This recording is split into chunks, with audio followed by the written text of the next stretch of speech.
Take it away. Find your glory, write your story, fearless feet will carry you. Time you own it, take your moment, be a fire burning through. Hustling from night until morning, grinding it out, it won't be long. Feel your power, it's your hour, you inspire, you are strong. Enjoy your solo. No applause? You're all fired. Hey, good morning, America.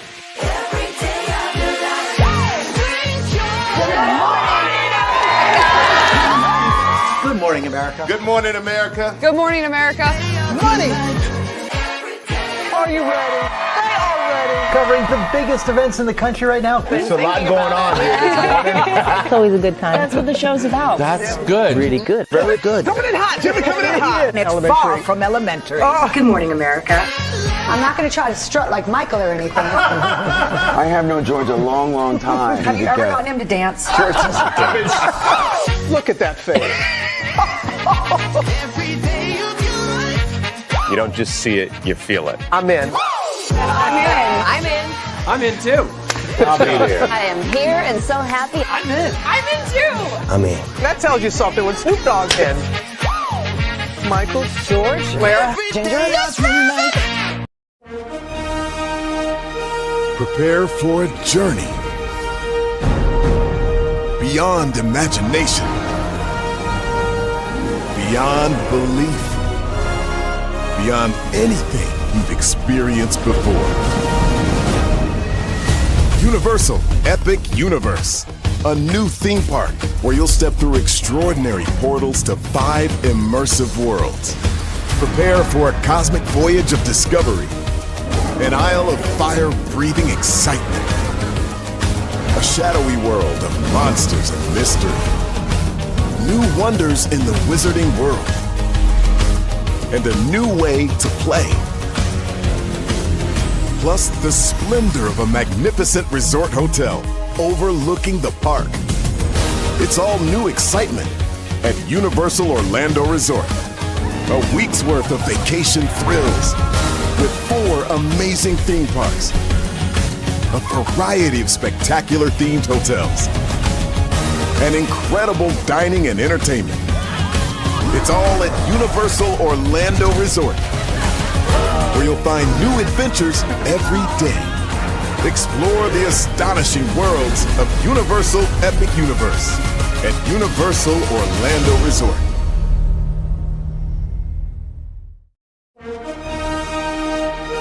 Prepare for a journey beyond imagination.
Prepare for a journey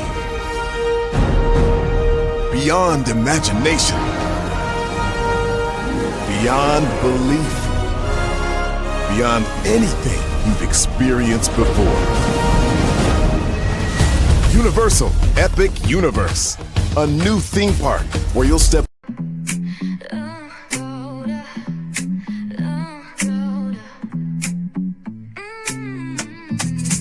Lights go low, the city goes high. Stories untold under moonlit skies. Pray lonely, got the vibe, got the flow for the culture. Yeah, you already know. Turn it up, lean back, feel the breeze. Late night truths drifting through the trees. It's for the culture, by the culture. Pray lonely's got the soul to show ya. Breaking it down, lifting it higher. Feel the rhythm, spark the fire.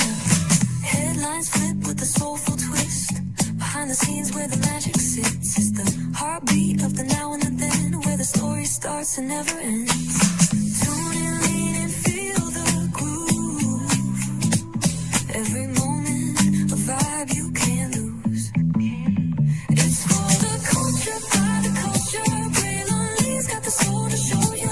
Breaking it down, lifting it higher. Feel the rhythm, spark the fire.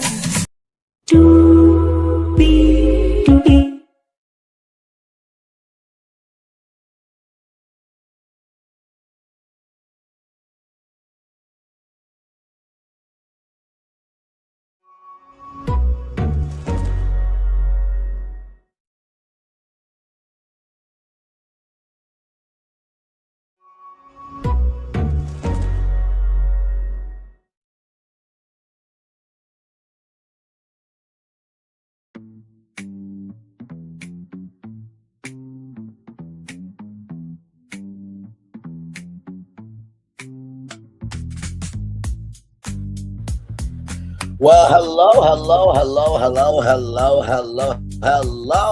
to you,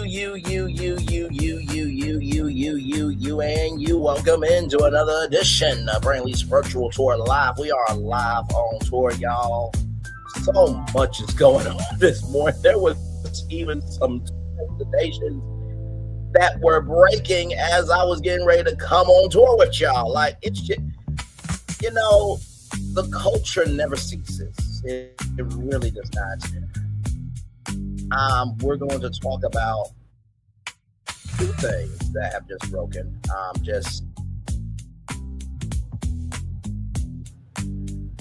feel bad, but child, sometimes it's like, how do I do this day after day? So give me a moment as I bring up these two breaking news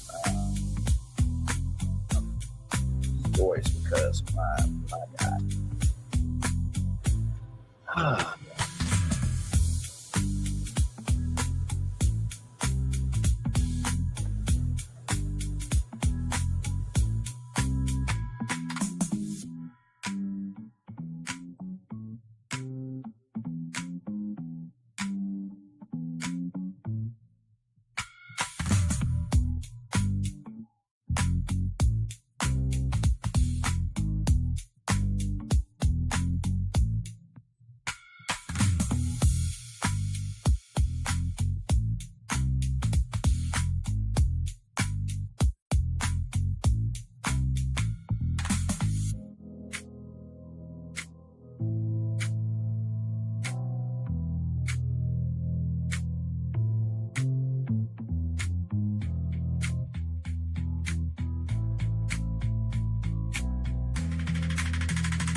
Well, hey,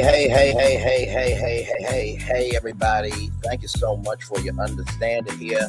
Y'all, things happen when we're live on tour. But anyway, like I was saying before I was so rudely interrupted, we got 1, 2, 3, 4, 5, 6, 7, 8, 9, 10 destinations for you all.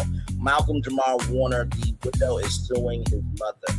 Yes, we're talking about that this morning. Chadwick Boseman, apparently the estate and his brothers and his family does not want the wife to be a part of it anymore, but there is more to that destination. We won't get into that. Nolan Wells, the independent autopsy is out. We will talk about that as well. 47, in the words of Whitney Cummings, was caught in sex traffic. Okay, that was a joke that was cut out of a comedy special from Netflix, I believe. But Netflix did not cut the joke. I just want y'all to know that. But wait till you hear what's being cut from the EEOC, right? And then some international relations news that this has been out here for quite a while. I did not know how to bring it to y'all, but we're going to culturally be trepidatious about this, okay? About how we go about it. Something big going down at Howard University with some freshman students. We'll talk about that.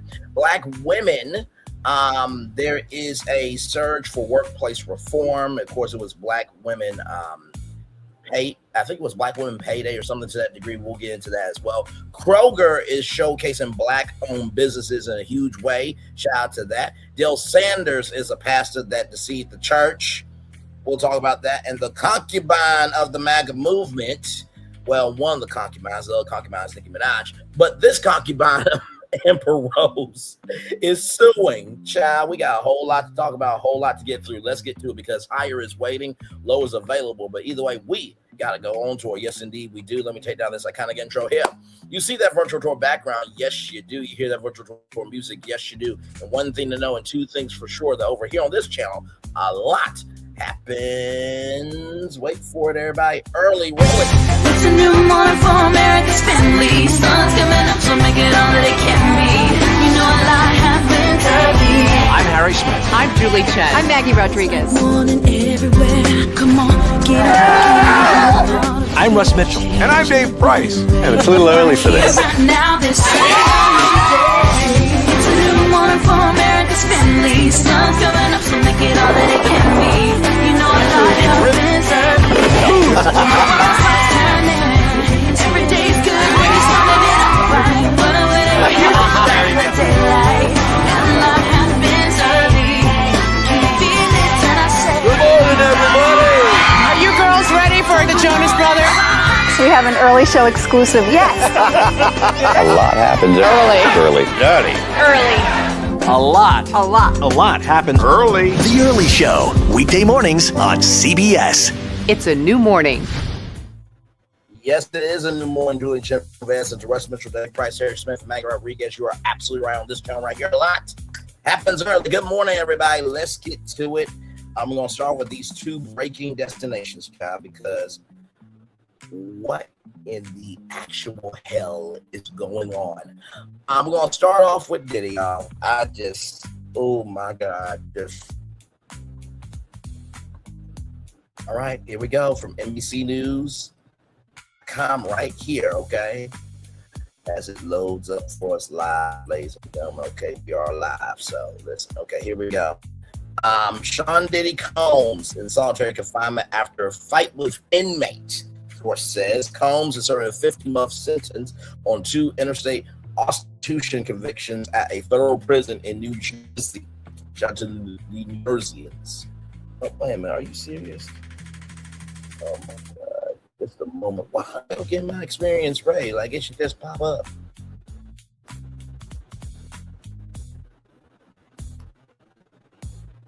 This has never done this before. Really? I gotta subscribe to y'all. You know what? Screw this. We'll just go TMZ. See, I try to do the right thing. Okay. I really do. I try to do the right thing, but it's like, okay, child. Let's go over TMZ. Sean Diddy Combs involved in violent prison fight, thrown in solitary confinement. Okay. Here we go. Diddy got into a fight with a fellow inmate his federal lockup in New Jersey. After all the dust settled, he wound up in solitary confinement, TMZ has learned. Multiple sources tell us Sean Diddy Combs went toe-to-toe with the other inmate this week inside FCI Fort Dix in New Jersey, which all things got heat after the inmate dissed Diddy, who then decided to take matters into his own hands. Shut up. So what did he say? You an abuser? You a waste of life? Your mother should have swallowed you? So you wait, are you big mad that you did crimes and they are roasting you for the crimes you did? What the hell? Our sources say the two inmates got into a scuffle after started pushing each other, throwing jabs. We're told Diddy held his own during the brawl, which was quickly squashed by prison staff who separated both men. Our sources say Diddy was immediately tossed into the hole at Fort Dix. It's unclear if he's still in solitary as of this morning, but he could be facing longer-term consequences for the alleged fight. And there he is walking around there. Diddy currently slated to get out of prison February 2028, but that date assumes he earns credits for good behavior. If prison officials feel like he was in the wrong in the cell block showdown, he could be extended his stay in the pen. TMZ has contacted FCI Fort Dix, and a rep tells us we are not at liberty to disclose or provide internal information pertaining to any inmate in our custody. Such information will not be available for the public domain. The Federal Bureau of Prisons also says it does not comment on disciplinary matters or other information regarding individual inmates due to privacy, safety, and security concerns. Reached out to Diddy's reps so far, no word back. And by the way, y'all, he has been trying to make his release date earlier as possible. And allegedly, according to Media Takeout, Diddy's so proud of Young Miami and spin that ish that he wants to go on a tour with Young Miami when he gets out of jail. Child, you cannot make this up. I got something on that. You know what? We're going to get to all of our destinations, but this is our show, right? This is our show. This is our damn show. And on our damn show, we do what we want to do, when we want to do it, how we want to do it. And I need to bring y'all this info real quick. Child.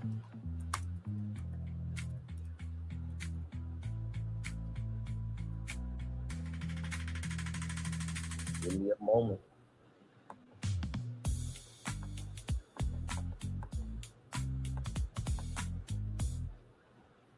There is something that y'all need to see.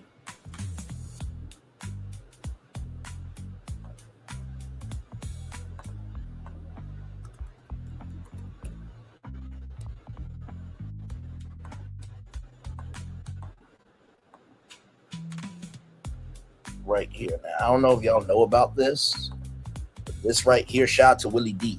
Okay, this right here is something. Let's just watch this. Okay, here we go.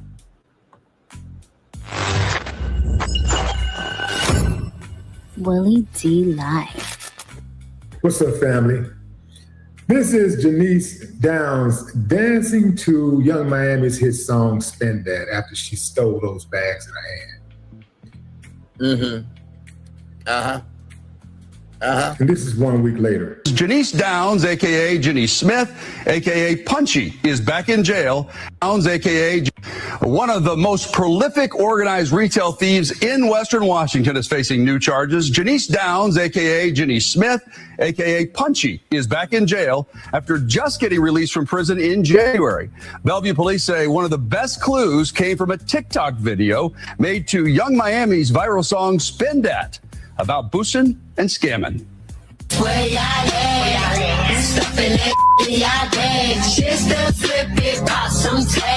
Bellevue police say this video shows Janice Wiley holding 2 stolen Louis Vuitton purses. It was posted 5 days after detectives say her daughter, Janice Downs, and an unidentified suspect stole the bags worth more than $7,000 from Nordstrom in downtown Seattle. And 2 days after Downs showed the purses on her Instagram account. For us, she's a prolific, organized career theft criminal, and so we're very familiar with her. That's because Bellevue PD Special Enforcement Team busted Downs and her mom 2 years ago for a major organized retail crime spree. They were accused of stealing more than $500,000 worth of Lululemon clothing. So for everybody, saying spin that ish, spin that ish, spin that ish, I wonder if that police department should also sue Young Miami. Now listen, y'all boosted the song, y'all promoted it, y'all elevated everything in between. I had to come out here and do a whole live stream to showcase that India.Arie is the queen and Young Miami is a peasant. I had to do it. Y'all should have just shut your damn mouths, but y'all didn't want to do it. So now this Young Miami Spin That song led to these two individuals being arrested.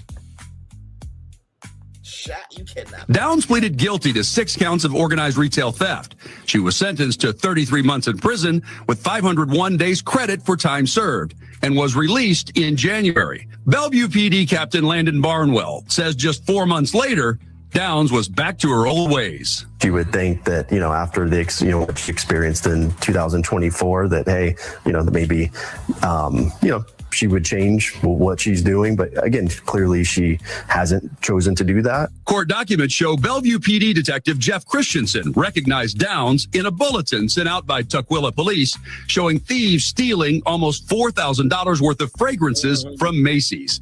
See the shower cap she's wearing? He had a similar photo of her from his case 2 years ago.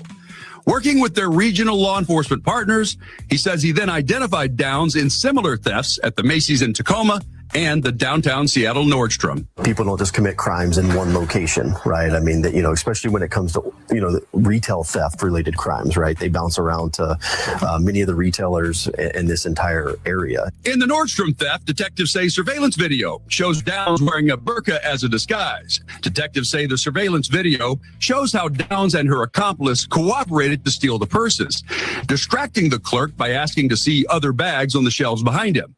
When he turned his back, watch as the accomplice smoothly slips the handles of one of the purses over her arm. After he shows them a second bag, he puts it back on the shelf.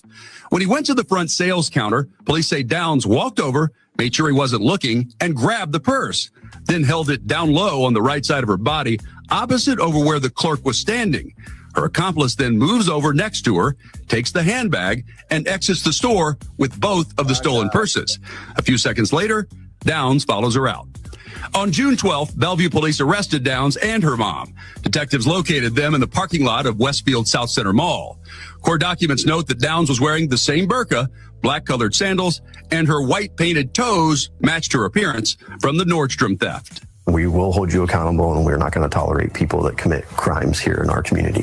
Ma'am, is your true and correct name Janice Smith, a.k.a. Janice Downs? We'll stipulate the name and date of birth for purposes of arraignment. In court, King County prosecutors charged Downs with... Wait a minute, why are we saying we're going to stick to birthday?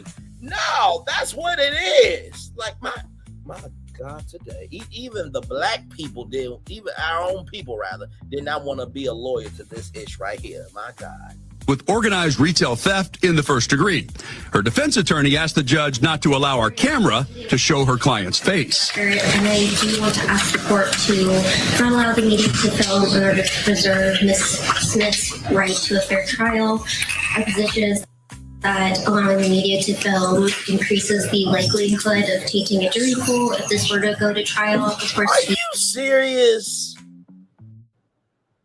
So the media is going to be responsible for the jury pool when they already committed this crime before? Like I said, I think Young Miami should also be a part of this. I absolutely do. Yep, I believe she should also be in that courtroom. Absolutely. She's an accomplice. Guilty by association. The jury would be instructed to not do any research on their own.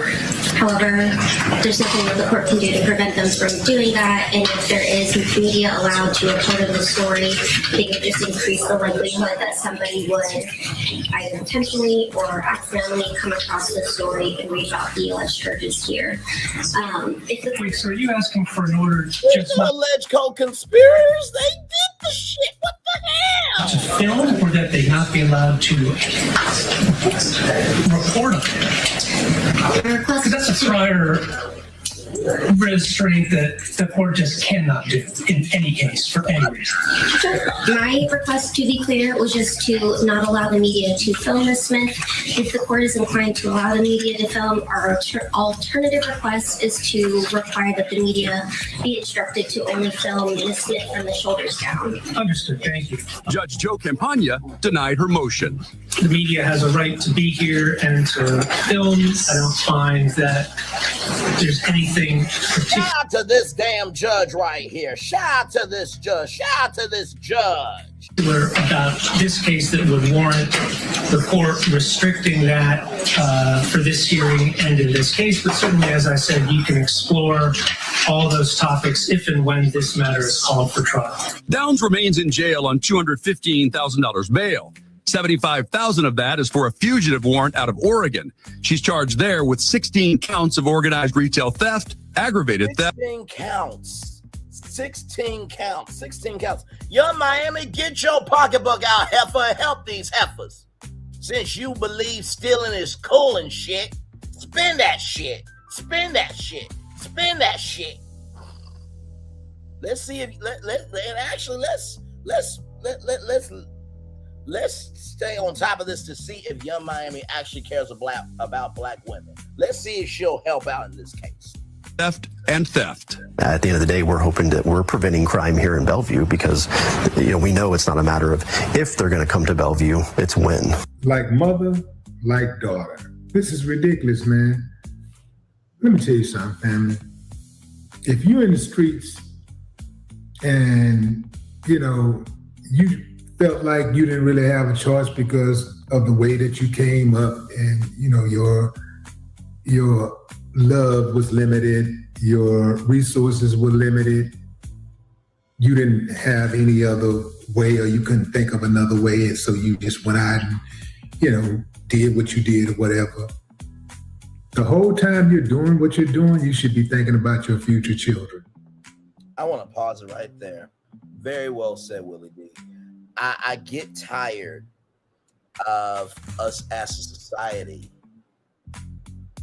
raising kids to do the right thing, but yet people like Young Miami get praised for doing the right thing. Like, does that not make sense to y'all? We were raised not to steal. We were raised not to kill. We were raised not to do this, that, and third. We were raised not to do all the bad-ish. But then Young Miami gets praised and exalted and everything in between of a song about boosting and stealing that led to a mother and daughter. And it relates to Diddy because Young Miami is Diddy's bitch, whore, concubine, prostitute, whatever the fuck you want to call her. It is what it is. Just want to show that. Now, in addition to Diddy being solitary confinement, this is a very big tour this morning, okay? Check this out here. Now, this just broke about Chris Brown. Chris Brown, from the shout out to People Magazine, people.com. Chris Brown pleads guilty over alleged nightclub attack, will face sentencing later this year. The singer, 37, pled guilty to a fray in relation to the 2023 incident, but charges of assault and grievous bodily harm have been dropped, okay? Singer Chris Brown has pled guilty to a fray after alleged nightclub altercation in London involving a former friend in 2023. Also, too, I believe there was something about a dog, and he also got charged for that as well, if I'm not mistaken. Charges of assault, grievous bodily harm, and possessing an offensive weapon, which the 37-year-old pled not guilty to last year, have been dropped. Brown and his co-defendant, 40-year-old rapper Hoodie Baby, real name Olu Akinlu, faced sentencing in October. After doing Halloween, you hear the door slam, and there's something lurking in the dark. You try to scream. You think you're gonna get out, but you're not, cause this is thriller night for Chris Brown. What? Y'all really thought I wasn't gonna do that? How long have y'all known me virtually by now? You saw the thumbnail, you know my voice, and David, you know why you're here. Let's continue on. My God. Chris Brown has pled guilty. My God, this is not funny. Chris Brown has pled guilty to a frame in relation to alleged incident at a London nightclub in 2023. The singer, 37, entered the plea at London's Southwark Crown Court on Friday, July 24th, in a hearing that took less than 5 minutes.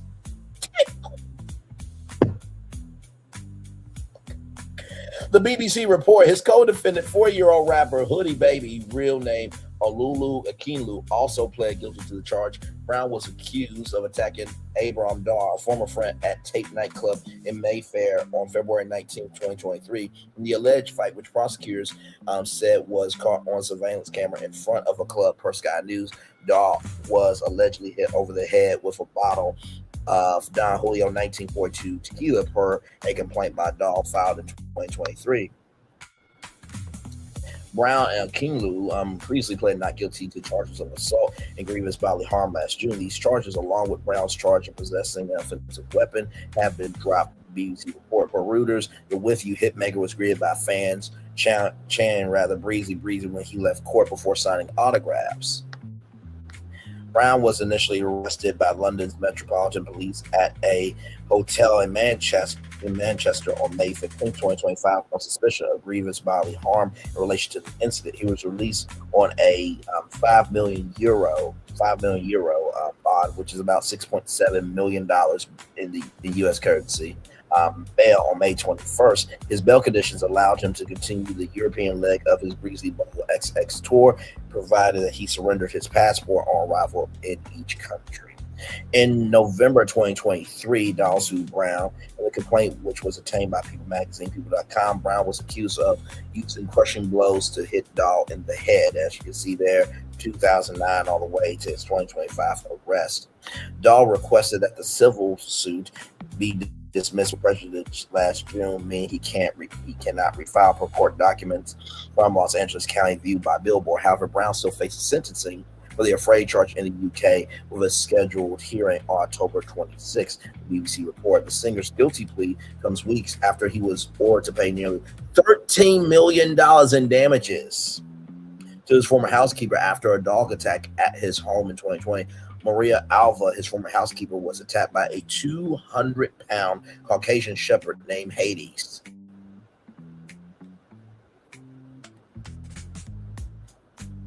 Child, when you lay down with dogs, you end up with fleas. You gotta be careful who you connect to. Why would you name your dog Hades? Why would you allow that dominion in your life? But that's Chris Brown. That's not me. Who Brown owned for security purposes. He claimed he warned Alva, who had been left permanently disfigured as a result of the attack, about Hades' aggression.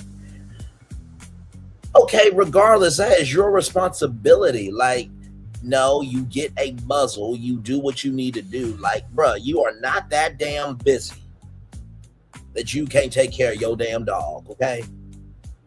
Like, for real, you are not Kendrick Lamar. You're not outside actually productive. It's not like people are actually contacting you for things. Stop it. My God. But after a 2-week trial in Los Angeles, Brown, his company Black Pyramid LLC. Oh, so you also are a pyramid scheme as well. What a shock. Allegedly. Oh, you got to be quicker than that. We're ordered to pay Alva $12.9 million in damages for negligence. Child. So that is what is breaking, right? Here we go. With our destinations now. ShoutsRollingOut.com celebrating 25 years on to the next 25. Malcolm Jamal Warner's widow Tanisha gives icy interview with Gayle King. A revealing interview takes on new meaning, rather. What initially appeared to be a candid conversation about grief has taken on new significance following the revelation of a legal battle over Malcolm Jamal Warner's estate. In a preview of a CBS Mornings interview filmed before the news of the dispute became public, Warner's widow, Tanisha Warner, offered a measured response when co-anchor Gayle King asked about her relationship with the late actor's mother, Pamela Warner. While Tanisha did not directly address whether the two remain close, her comments now carry added weight in the light of a $1.2 million lawsuit she has filed against the Warner Family Trust. So there is the interview right there. King asked, do you communicate with his mom? Are you close to his mom? Warner paused before answering, yeah.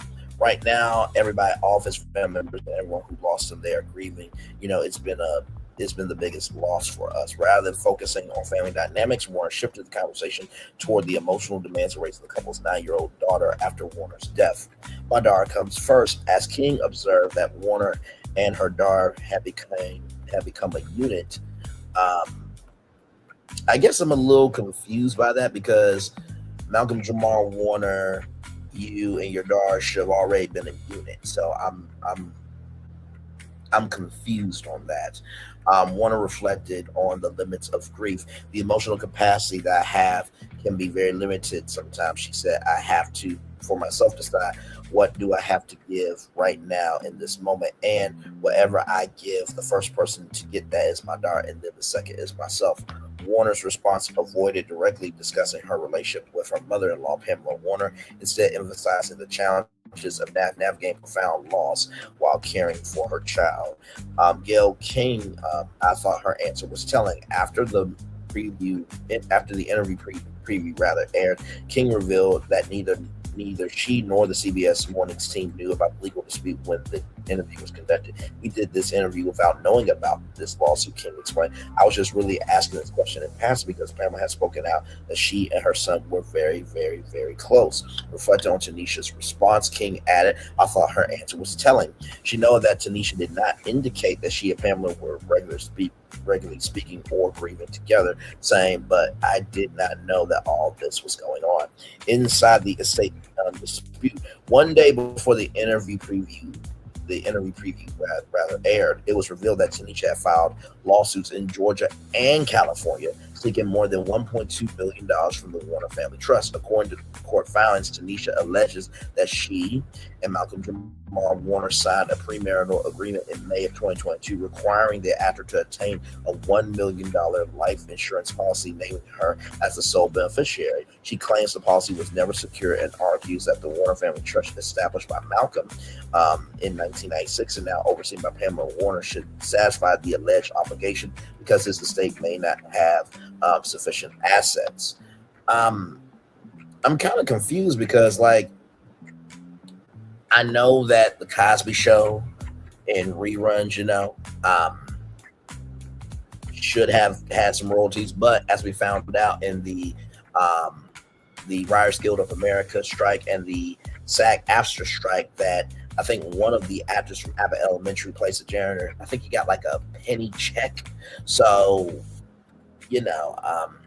but I would have hoped that Michael Jamal Warner, with his celebrity, diversified his investments and, his gift made room for him. But this is heavy. Should satisfy the alleged obligation because his estate may not have sufficient assets. The lawsuits also seek payments that Tanisha say remain outstanding under the premarital agreement, including an anniversary payment, funds related to a Roth IRA, and compensation that she alleges she earned while serving as Warner's chief of staff. In total, she claims she is owed $1,276,042.46, along with interest, attorney's fees, and an order preventing trust assets from being distributed while the case proceeds. Attorneys representing Pamela Warner have not publicly responded to the allegations. I had no choice but to take action. Following the news of this lawsuit, Warner released a statement saying she has spent the past year attempting to solve the matter privately. For the last year, I've attempted to privately settle the matter to sell my beloved husband's complicated estate and honor his last wishes. She said Malcolm had every intention to provide for our 9-year-old daughter and me. She also claimed her late husband had been close to finalizing a new estate plan before his death, but was unable to complete the process. I have been struggling to care for our daughter as a single mom and now as her sole provider. Tanisha added, legally, I had no other choice but to take action to protect our rights before any potential statute of limitations expired. Warner, beloved for his role as Theo Huxtable on the Cosby Show, died in an accidental drowning while vacationing with family in Costa Rica on June 20th, 2025. He was 54 years old. As the family continues to mourn his loss, the unfolding legal battle has added another deeply personal chapter to the actor's legacy. Oh my God, heavy. So what do I think about this destination? Well, first of all, like I said before, it goes to show whether you are known or unknown. Family is complicated. And if there is legitimate paperwork, right? And I say legitimate because you want to have this ironclad. I do remember that I think it was Giselle Bryant, right? And Giselle Bryant said that her dad was not able to have the capacity to be coherent to sign the will and all that, and that, you know, Giselle Bryant's dad had a will in another form. If there are documents saying that, then she deserves her money, point blank at the period. It just saddens me because I know Malcolm Jamal Warner would not want this at all. He would not want his widow and his mom not getting along. I just feel the heaviness right now because I'm thinking about my sister and what she's going through, and she's amazing in every way. And just lets me know that the truest work, that will be the hardest work that we will ever do, is being in relationship with each other as human beings. So I send nothing but light, love, and prayers to the Warner family. Still mourning the loss, and to his Hollywood family, and of course to the widow and the 9-year-old daughter. And I just think about that 9-year-old daughter, man, waking up every day and just not having her dad. It's almost like Amanda, my good friend and coworker, who I talked to her one weekend. She wasn't here the next, and I think about her every day. So we gotta love on people while they're here, and we also need to treat whatever they have laid down for their life. Wherever they've laid down for their life, rather, we should respect that as well and recognize that the assignment is bigger than all of us. Amen. Amen.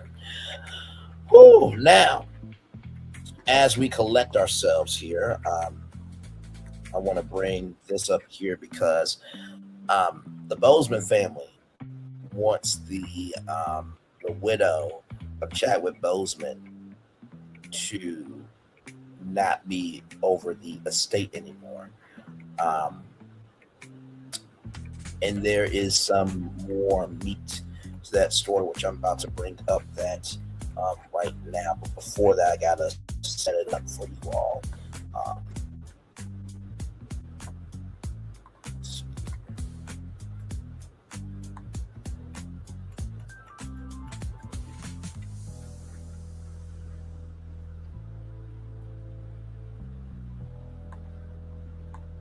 Like I said, hopefully everybody's having a good Friday morning here.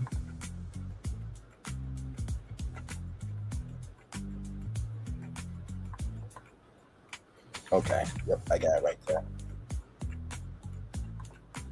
Okay.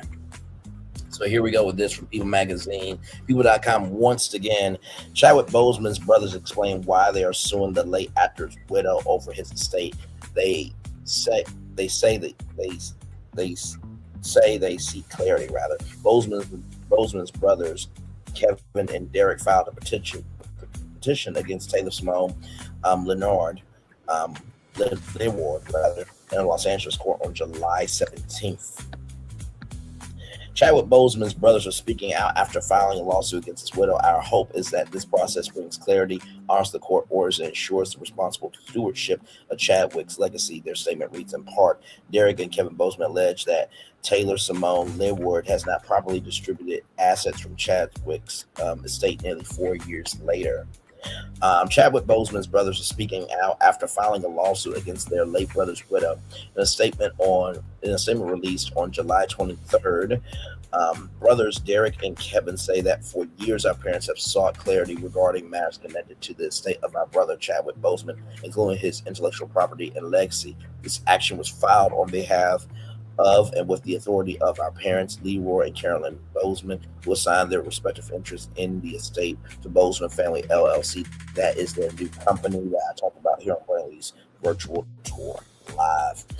Derek and Kevin Boseman initially petitioned a Los Angeles court on July 17th to remove Chadwick's widow, Taylor Simone Ledward, also known as Simone Ledward Boseman, as administrator of his estate, alleging in documents obtained by People Magazine, People.com, that Ledward has not properly distributed Chadwick's remaining estate assets. So those are the two brothers right there. Yes, right there. Those are the brothers. Our family was unaware until recently that nearly 4 years after the court's October 4th, 2022 order for final distribution, the administrator had not closed the probate estate. Our petition seeks enforcement of the court's order and relief requested in the filing. The Boseman family statement continues. Because this matter is now before the court, we will respect the legal process while remaining focused on the facts set forth in the petition. According to the petition, Ledward is entitled to 50% of Chadwick's estate because Chadwick died without a will approximately 6 days after they wed in 2020. Chadwick's parents, Leroy and Carolyn, are entitled to 25%. However, Kevin and Derek claim in their petition that Ledward continues to exert unilateral control over Descient's estate, denying Descient's family long overdue closure or participation in decision making regarding matters affecting Leroy and Carolyn's interest in Descient's estate. There they are right there. The Boseman brothers also allege in the filing that Chadwick's estate includes additional assets beyond previously outlined bank accounts that had a $40,000 life long-term care policy. Policy. Yes, such as royalties and residuals, image and intellectual property rights, real property, and previously undisclosed bank account at C and B and other personal property. According to the petition, Ledward never distributed the life long-term care policy to Carolyn, and one Chadwick's bank accounts and his IRA remain inexplicably open, although the contents are unclear to Derek and Kelvin, rather. Numerous residuals from SAG-AFTRA are also allegedly unaccounted for. On behalf of our parents, we are committed to ensuring that transparency, accountability, and respect guide the resolution of these matters. Our hope is that this process brings clarity, honors the court orders, and ensures the responsible stewardship of Chadwick's legacy. The Boseman family statement continues, we love our brother and we remain committed to preserving his legacy with dignity, integrity, and respect. Attorneys for Ledward didn't immediately respond to people's requests for comment. Chadwick died in August of 2043 after a private 4-year battle with colon cancer. Derek and Kevin are seeking to appoint Jason Rubin, a private professional fiduciary and forensic accountant, as administrator of Chadwick's estate in place of Ledward. While these matters proceed through the appropriate legal process, we remain focused on protecting our parents' interests, honoring Chadwick responsibly, and continuing the purposeful work we are building through the Boseman Family LLC. The statement concludes. So, first of all, once again, another family situation here.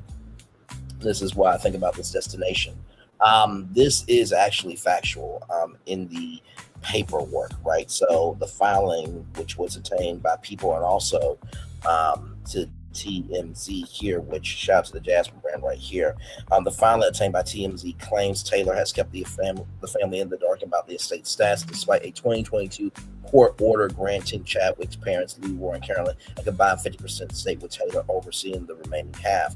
The brothers allege that she has yet to finish distributing assets including movie residuals, royalties, image, and intellectual property rights investments, more than $3 million across various bank accounts, and has instead continued running the estate unilaterally. Specifically, the brothers say outstanding terms include transferring a long-term care insurance policy, including their mother closing out and distributing funds from Chadwick's bank accounts, accounting for #SAG after residuals earned posthumously, and collecting unclaimed property. They claim this has left their parents without money and insurance. Their owed blocked business opportunities tied to Chadwick's legacy and allowed Taylor to keep profiting solely from his name and image, despite repeated pleas to resolve things. Kevin and Derek are asking the court to hold Taylor in contempt for violating the 2022 orders, requiring a full accounting within 30 days, permanently stripping her administrative role in favor of attorney Jason Rubin, bar her from signing major estate contracts without family approval, and make her cover their legal fees. And right here, Miss Candace Hazard, I think, has the best comment here. Y'all don't read and sat a judge already or that his parents have a 50% stake clearly for a reason. I'm always #team life, but if a judge makes an order, you do what you're ordered. And that's where I'm at with it. You just do what you're told, and hopefully this works out. Like, I feel like Malcolm Jamal Warner and also Chadwick Boseman, which I'm just going to say it, those two would have been an amazing comedy duo. You know what I mean? And just a movie duo, but unfortunately, we no longer have those brothers here with us. But yeah, I just hope everything works out just a-okay. All right, y'all. Let's talk about Nolan Wells, everybody. Shout out to blacknews.com. Nolan Wells' family releases their own autopsy findings, possible injury to the back of his head discovered. Now, this is the independent autopsy that was paid by Colin Kaepernick. So shout out to Colin Kaepernick for always doing good in the neighborhood for sure. And shout out to Nessa being a great queen as well. The family of 18-year-old college football player Nolan Wells shared the preliminary findings from independent autopsy as they continue to seeking answers about his death after a 4th of July outing on Horn Island, Mississippi during a July 22nd news conference. Civil rights attorney Ben Crump presented the report prepared by forensic pathologist Dr. Roger J. Mitchell. Dr. Mitchell said he cannot determine either the cause or manner of Wells' death based on the available evidence, and stressed that the additional investigation is still needed. While he could not rule out the possibility of foul play, he also found no fractures or major internal injuries that would clearly point to a violent assault. According to People Magazine, People.com, Dr. Mitchell explained that several factors limited his examination. He did not have access to Wells' body immediately after his death. Some portions of the body remain in law enforcement custody, and decomposition had progressed significantly before the second autopsy was performed. As a result, he acknowledged that bruises or other soft tissue injuries could have disappeared before his examination. He did, however, identify a large area of unexplained red discoloration behind Wells' ears at the back of his head. So red discoloration, that usually means blood. Although no cuts or skull fractures were found in that area, Mitchell said the cause of the discoloration remains unknown. The independent autopsy was also unable to answer several important medical questions because Wells' organs had already been examined during the official autopsy. Hopefully those organs are still in there because there is such a thing as the black market, everybody. Okay? All right, let's just move right along. Mitchell could not expect the lungs, stomach, or throat structures for evidence that might indicate drowning or other contributing factors. His report concluded with 7 unanswered questions, including how Wells entered the water, whether he was conscious beforehand, the position of his body when discovered, whether water was present in his airway, whether there were injuries to his neck or signs of internal bleeding, what was found in his stomach, and what the pending toxicology results will reveal. Mitchell did not conduct an independent toxicology analysis. Crump said the family intentionally chose a forensic expert with no connections to Mississippi law enforcement to ensure an independent review. He also revealed that former NFL quarterback, who should still be in the NFL, Rock Nation and Jay-Z. Okay? All right? Because let me just be real. At this point, Some black people are only around because of their social capital. And I'm not saying that other black people are not around because of their works. I'm not saying that. But what Colin Kaepernick did to recognize us, he should not have had to be penalized for it. He should not have. In the words of Terrell Owens, Max Kellerman is blacker than Stephen A. Smith. Moving on. Helped fund the examination and said his legal team will continue conducting his own investigation. We will persist. Crump told reports, emphasizing the family's determination to uncover exactly what happened. Meanwhile, the official autopsy and toxicology reports have not yet been released by authorities. According to investigators, Wells disappeared on July 4th after attending a gathering on Horn Island, a barrier island off of the Mississippi Gulf Coast. His body was found in the water 2 days later. Jackson County Sheriff John Ledbetter and some investigators believe Wells chose to remain on the island after his friends left, expecting to return to the mainland with someone else. However, Wells' family has questioned that account, pointing to statements from a young woman who reportedly said Wells had planned to return to the boat instead. They also have raised concerns about why his cell phone remained with his friends rather than with him. One of those friends later told ABC News Wells intentionally left his phone on the boat because he expected to spend time swimming. Local authorities have stated that Wells' friends have cooperated with the investigation. Not like they got a fucking choice. Moving on. And that they have not found evidence of foul play so far, although they continue to emphasize that no official cause of death has been determined. Jackson County coroner has said the final autopsy results take several weeks. Wells was set to turn 19 in August, played wide receiver at Southwest Mississippi Community College. His family remembers him as a kind, compassionate young man who brought people together and was committed to creating a future for those he loved. So, like I said, Nolan Wells, we love you, we value, we embrace you. You should still be here. And, you know, I'm really getting sick of people playing in my face. The white piece of shit bastards, friends, was on Officer Raccoon Tatum's show. And I want to show you Officer Tatum, because he said something recently on the Stephen A. Smith show that I just want y'all to see.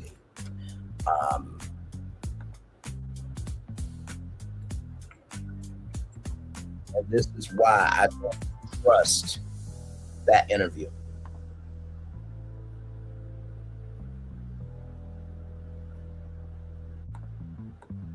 So shout out to Tim Black TV for this. Let's roll it. What the hell is wrong with looking at yourself as black first before you're anything else? Black before you're American. Black before you're anything else. What's wrong with that? Okay, because all black people ain't the same. And like for instance, we all different. So when I say I'm black, what does that mean? The color of my skin. Can I interject right there? No. Black people from New York is different than black people from the South. Black people from Africa that came over here as immigrants are very different than African Americans. We're all different. We're diverse like anybody else. When white people say I'm white first, what does that mean? But see, sometimes like Brandon, you may get. So let me just say this, right? And I'm going to say this, and I don't give a damn fuck of shit, because Officer Coon Tatum ain't going to do shit to Brandon Lee. Officer Tatum would be screaming joy if a black kid got powed and died. Officer Coon Tatum would be excited if a black man got powed and died. Officer Coon Tatum would be excited if a black woman got powed and died. Now, his kids are mixed. God forbid if his kids get caught up in some ish unnecessarily. Not wishing that on his kids. I'm wishing the kids to be strong, healthy, and cut off their father forever after they get wealthy. God forbid if his wife gets caught up. Not wishing that on the wife. And do you want to see something else? Let me show you something else real quick.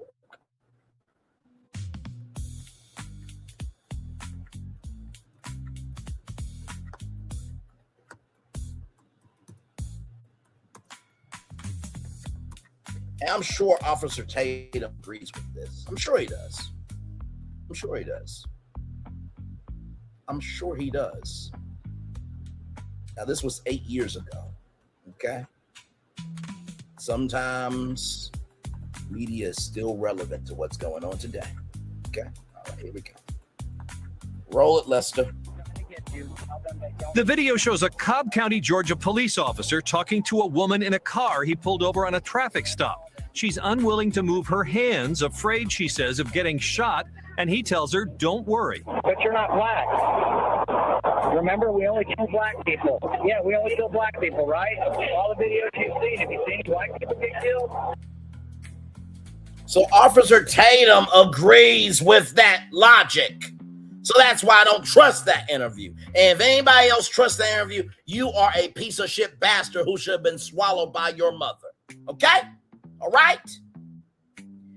And I don't want to hear from Megyn Kelly because, child, she don't like Haitians. She said as long as you were in blackface, you know, in a costume manner, if you're not making fun of people, I thought it was okay. She said that on NBC News. Live, everybody.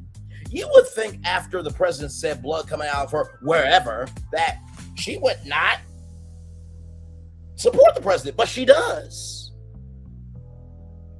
And I'm sure that Megyn Kelly is probably a Queen of Spades woman, which if you don't know, that's white women who really like BBC. And Officer Tatum would probably be the slave to Megyn Kelly because Megyn Kelly will be master to Officer Tatum. Let's continue on. I can't. All right? Moving on. Now, child, in the words of Whitney Cummings, like I said at the top of the show, the president 47 was caught in sex traffic. That was a joke that was cut out of the special. But she is right because check this out from Black Enterprise magazine, blackenterprise.com. EEOC race and sex report almost a wrap thanks to 47's administration. The EEOC has voted to begin dismantling the requirement. The United States Equal Employment Opportunity Commission, EEOC, has voted to begin rescinding a decades-old requirement that large employers submit annual workforce demographic data by race and sex. Critics of diversity, equity, and inclusion applaud the move, arguing that it will reduce regulatory burdens, while critics warn that it can make workplace discrimination harder to detect. You know what's funny? I'm going to bring up something.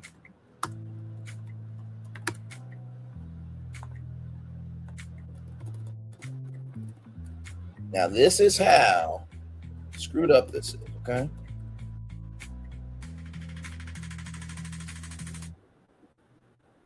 Give me a moment. And y'all may not know about this.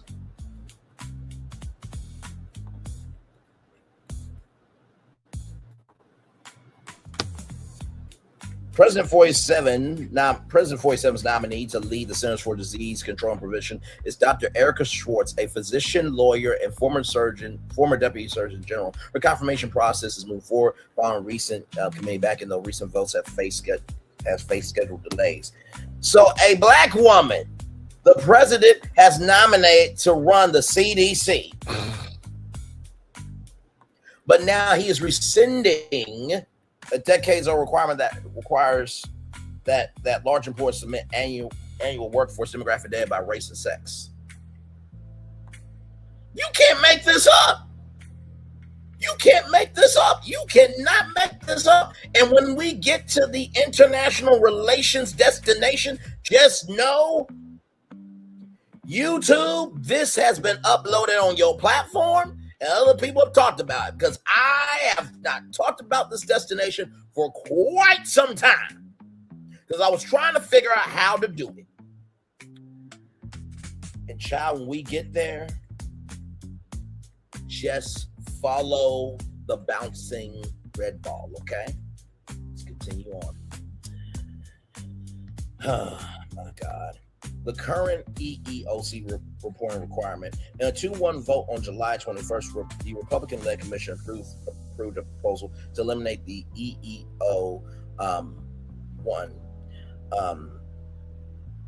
component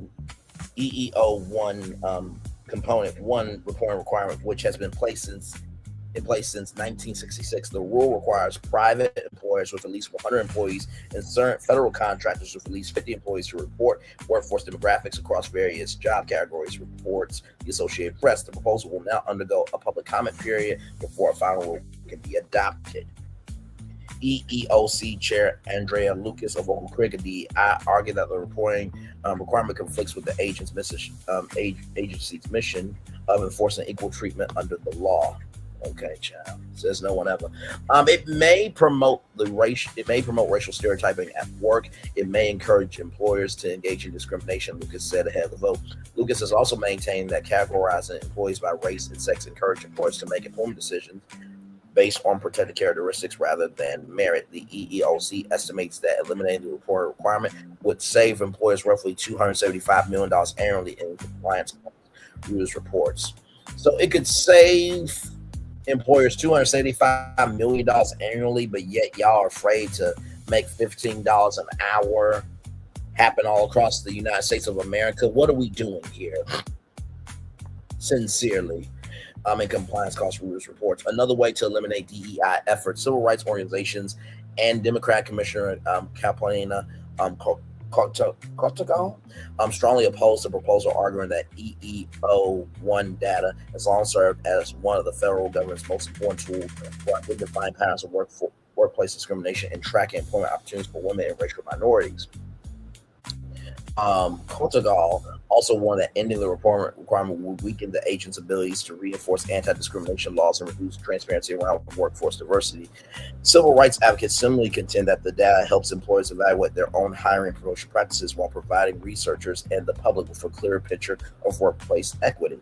The proposal marks another significant shift in the 47 administration's rollback DEI initiatives since taking office. Administration officials have increased scrutiny of corporate DEI programs, with the EEOC under Lucas investigating companies and employers for what it describes as DEI-related discrimination. All this has been a farce ever since DEI has become a war. And like I said, once again, let's go back to this. The president has nominated a black woman to run the CDC. The president has nominated a black woman to run the CDC. The president has nominated a black woman to run the CDC. But yeah, it's doing that. Now, we're about to get into our international relations destination. And I just want everybody to just follow the red bouncing ball. Okay? I just want you to follow it and trust me. Okay, this is being reported. All right, so I don't want to hear it from YouTube. Okay, all right, here we go.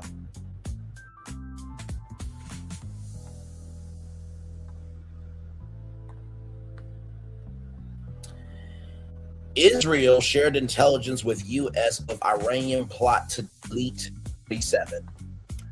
Israel shared intelligence with U.S. of Iranian plot to delete 47. Israel shared intelligence with U.S. of Iranian plot to delete 47. Sources say, follow the red bouncing ball. Okay, all right. Now, this came out July 9th, 2026. CNN Politics is reporting this. Just want that to be very clear. YouTube. All right. Israel shared intelligence with the United States that Iran have recently devised a new plan to delete President 47, according to two sources familiar with the matter told CNN, adding another layer of tension as a ceasefire deal between the countries comes under strain. One of the sources say the warning came this week. Another source said the U.S. had picked up a steady drumbeat of intelligence in recent weeks about possible plans to delete 47. But the warning from Israel was new and concerned a specific plot. Other American officials suggest the Israeli report could be an effort to sway 47's decision-making as to ways whether to intensify American military action against Iran. The details of the plot that Israel warned about were not immediately clear, and two sources familiar with the matter said the U.S. had not vetted it themselves, nor were they tracking it before the Israeli warning. The U.S. government had long warned that Iran may try to delete 47 in retaliation for the 2020 drone strike he ordered, which deleted a top Iranian general, Qasem Soleimani. Now, for those of you who don't know, there was some U.S. troops that have died in Iran. And 47 is not happy about that, so he wants to raise hell to Iran. Or Iran, rather. So, just giving you the facts as they are, not adding any sauce to it, not like we do. Okay, if we do add any sauce, we go off of the recipe we go off of the ingredients and the dish that is being served to the culture. That's all we do. Let's continue on. Asked for comment on the Israeli warning, which was first reported by the Wall Street Journal, the White House points to 47's recent comments on Iran's desire to delete him. They want to take out the U.S. leader. Trust me, 47 told reporters, I'm on whatever list. I saw that this morning. I'm on every single one of their lists, and so far, I guess I've been a bit lucky, but that doesn't last very long. These are evil and sick people. We have to root out that cancer. Do you know what you do? You got to cut out cancer early, and that's the way that I feel. Now,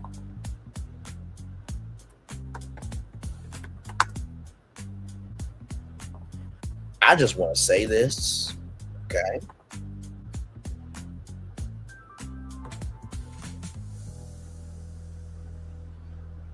'47 claims United States arrested Venezuela's president. 47 says United States carried out a large-scale operation resulting in the arrest of Venezuelan President Nicolas Maduro and his wife. So, he says that there are some very sick individuals, right? Let's go back to his words. I'm utilizing facts here. I'm not adding any sauce to it. They want to take out the U.S. leader, me. But yet, you arrested another country's president. I just want to show you the facts as they are. Let's continue on. Layer 47 said he recently learned of a new list that ranked him as Iran's top deletion target. It is not clear if he was referring to the new Israeli intelligence information. Over the weekend, a crowd of Iranians called for 47's death during funeral proceedings for the slain supreme leader, Ayatollah Khamenei, who was deleted at the start of the war. Tensions have ramped up between the United States and Iran in recent days, with the two sides trading threats and strikes as a 60-day ceasefire ending hostilities is in tatters. Two sources familiar with the U.S. intelligence, with recent U.S. intelligence, have said that the intelligence community is tracking several factors who have discussed attacks but haven't taken action. One said that the U.S. intelligence agencies have been concerned that Iran would target a number of current and former senior officials, but that source said that the Israeli report is reviewed in part as piece of a broader Israeli effort to influence 47's decision-making on Iran. Some of the intelligence community are always skeptical of Israeli reporting, the source said. Israeli Prime Minister Benjamin Netanyahu, which Zohan Mandani wanted to arrest Benjamin Netanyahu, but through the law, he cannot do that. As voiced deep doubts toward Trump, 47's efforts at diplomacy with Iran. He has clashed with 47 over Israeli military action in Lebanon, which has complicated the talks. The two men spoke by phone Thursday, and now who is expected to visit Washington soon for talks with the president. On Thursday, another U.S. official said diplomatic efforts with Iran are still underway behind the scenes, despite a resumption of strikes between the two sides. At 47's declaration a day earlier that the memorandum of understanding with Iran was over. Washington and Tehran are working toward reaching a nuclear deal by mid-August. Multiple officials said that there have been preparations for potential strikes if needed Thursday night, but they were foregoing them in favor of diplomacy. Earlier Thursday on the USS Abraham Lincoln cruise loaded up fire jets with armaments and pilots with ornaments, and pilots rather did drills in the event that they were called in to conduct strikes. The aircraft carrier's commanding officer, Dan Keeler, told the thousands of crew members on board things were heating up. As preparations were underway, fighter pilots continued to operate routine defense operations with flights taking off throughout the day and night. This developing story has been updated. So, like I said, this is news. Okay, I just want that to be known. I am not condoning this at all. Believe me, I'm not condoning this at all. I am just showing you this because if we are not aware of what is going on, information can be used as a weapon. Information can be used as a weapon. Information can be used as a weapon. And so, it could be that if they don't like the U.S., then they can also do an attack on the U.S. So I just wanted to say that to y'all because, and like I said, I'm trepidatiously being careful here, and just reporting the facts as they are, right? I'm trying to find it here.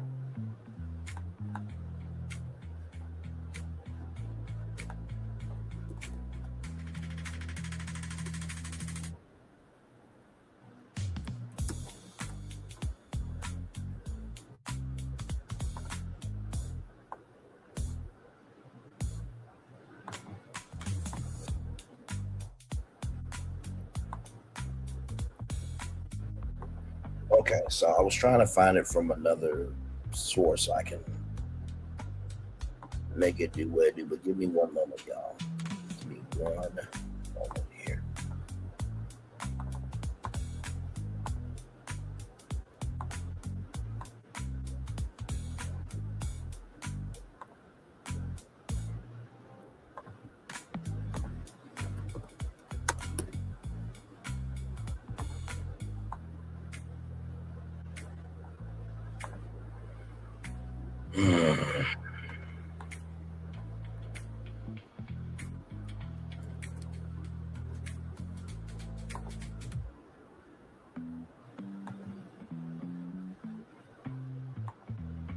Oh yeah, I gotta show y'all that too. Oh my god, I gotta show y'all that too.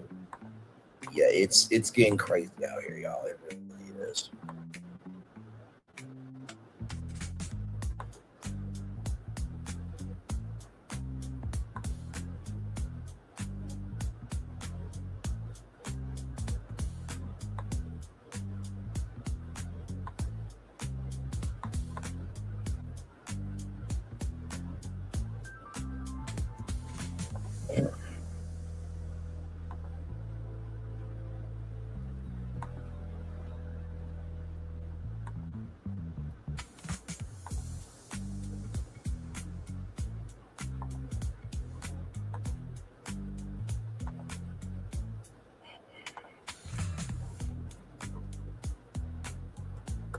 Sorry, y'all.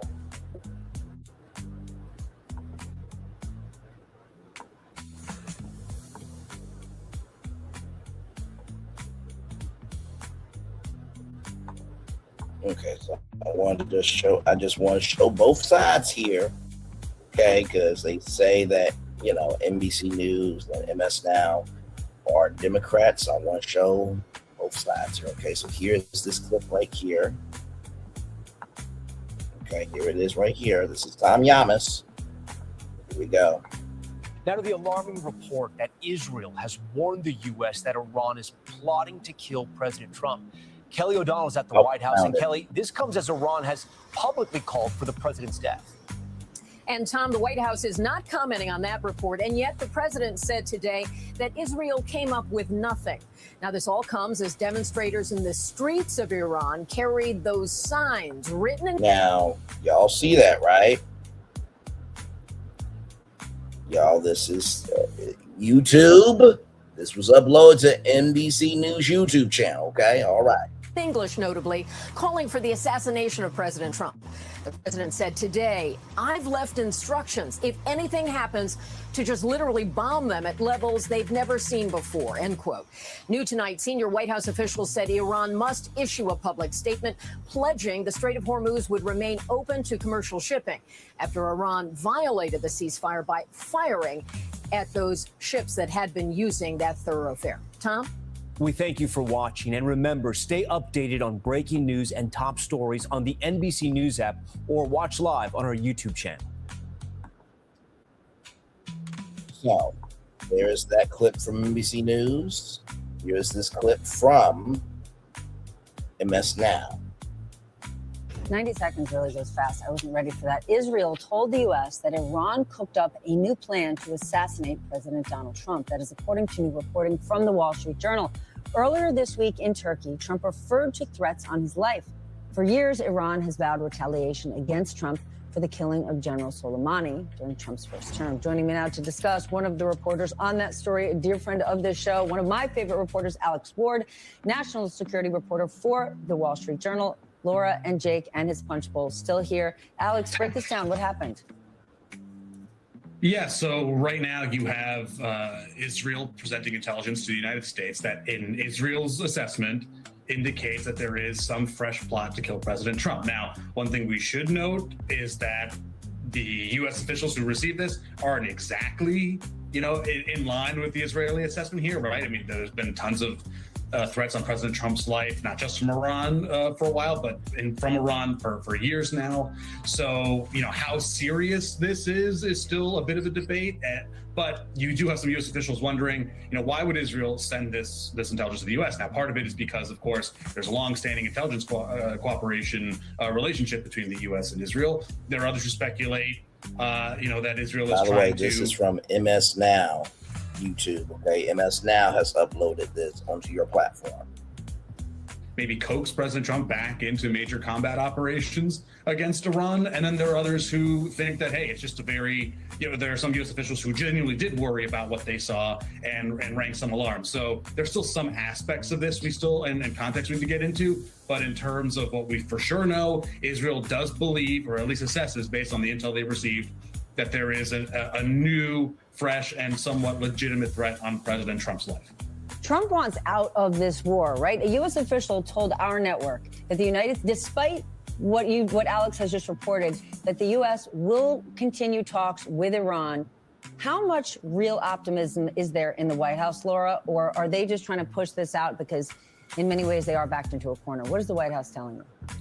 Every time the White House has talked about this, including senior officials, they always caveat and say that while they're trying to keep negotiations going, while they're trying to keep conversations and those channels open, that ultimately any little thing can knock these negotiations off. And they always add those caveats. And even when I would say they were probably more optimistic when they were announcing this memorandum of understanding in the beginning of these talks, they kept adding those qualifiers. So I think that, yes, even though they are telling us that they want to continue these conversations and negotiations, they are incredibly far from any kind of end deal here. And the president, meanwhile, continues to threaten, strikes continue to be made.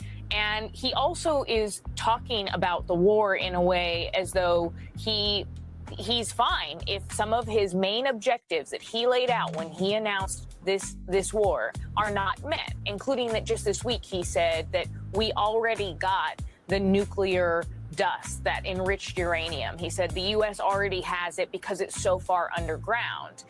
That's a bit of, expectation setting, one could argue, because of the fact that the president may end up saying, well, we don't need it anymore. Okay. So with that said, these negotiations have been going on for a very long time. And as we all know, all it takes is 47 putting on the wrong hat, and then the world is in hell. For those of you who are wondering what I'm talking about, there was a report at one time that depending on the color hats that he would wear would depend on the day that the White House would have.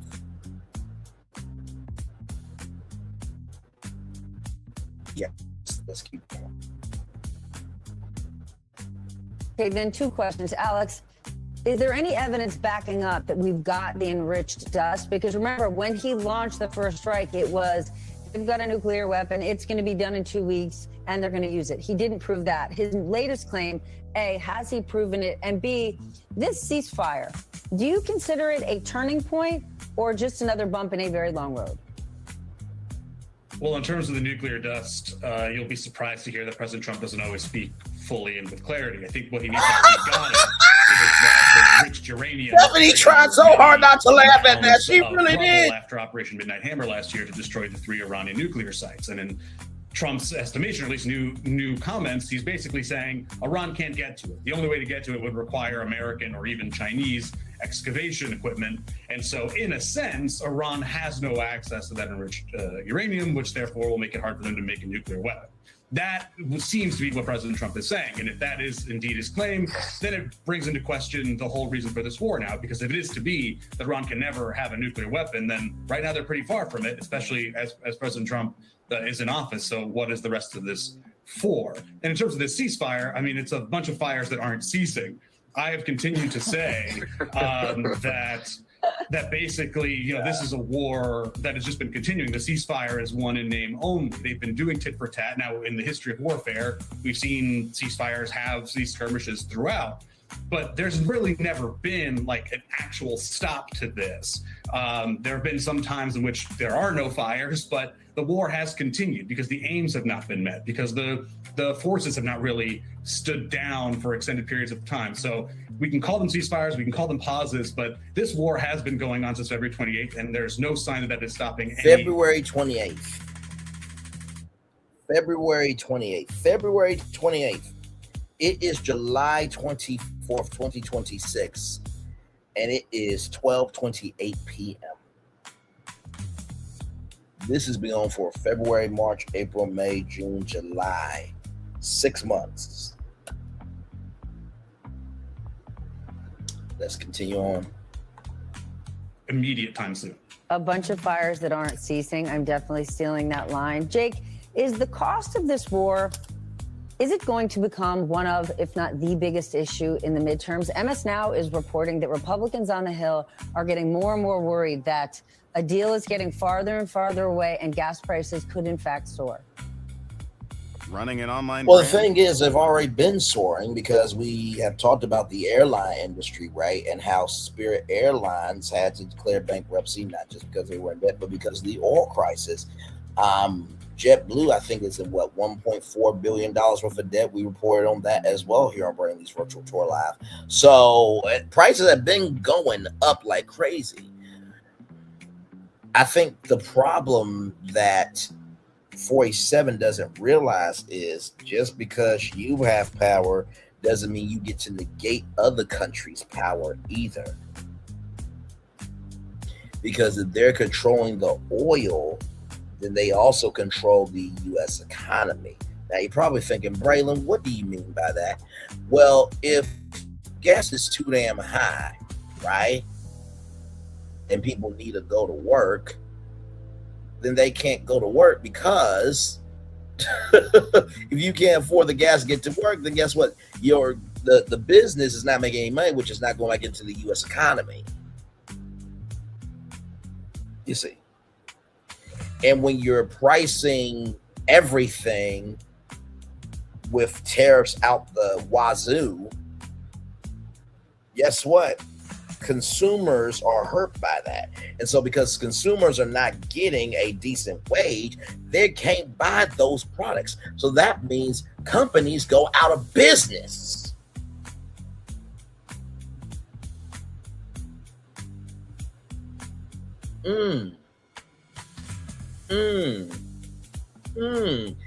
How if we could turn back time, if we could find a way to elect Kamala Harris and not be in this motherfucking ass bullshit.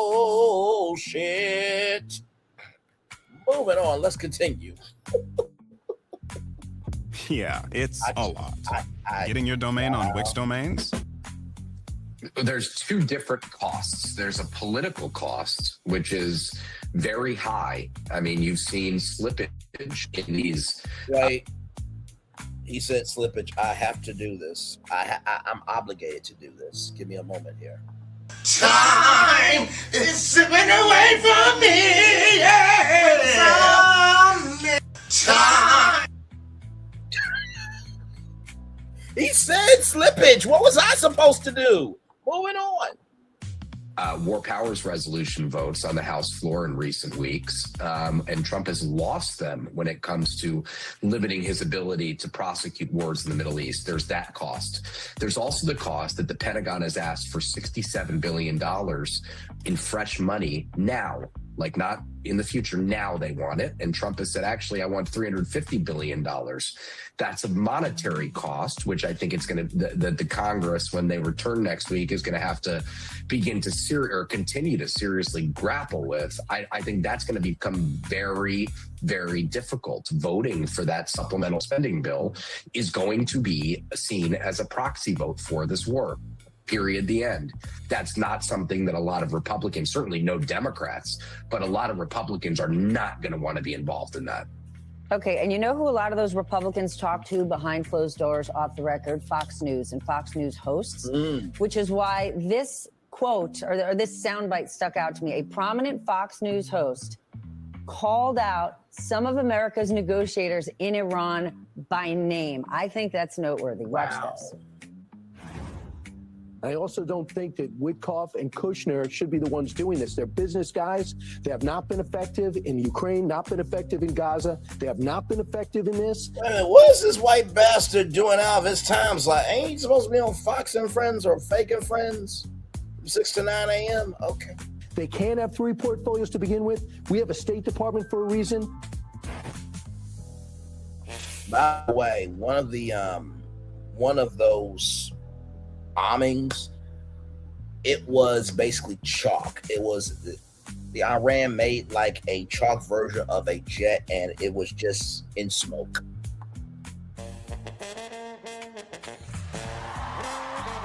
Once upon a time there was a railroad line.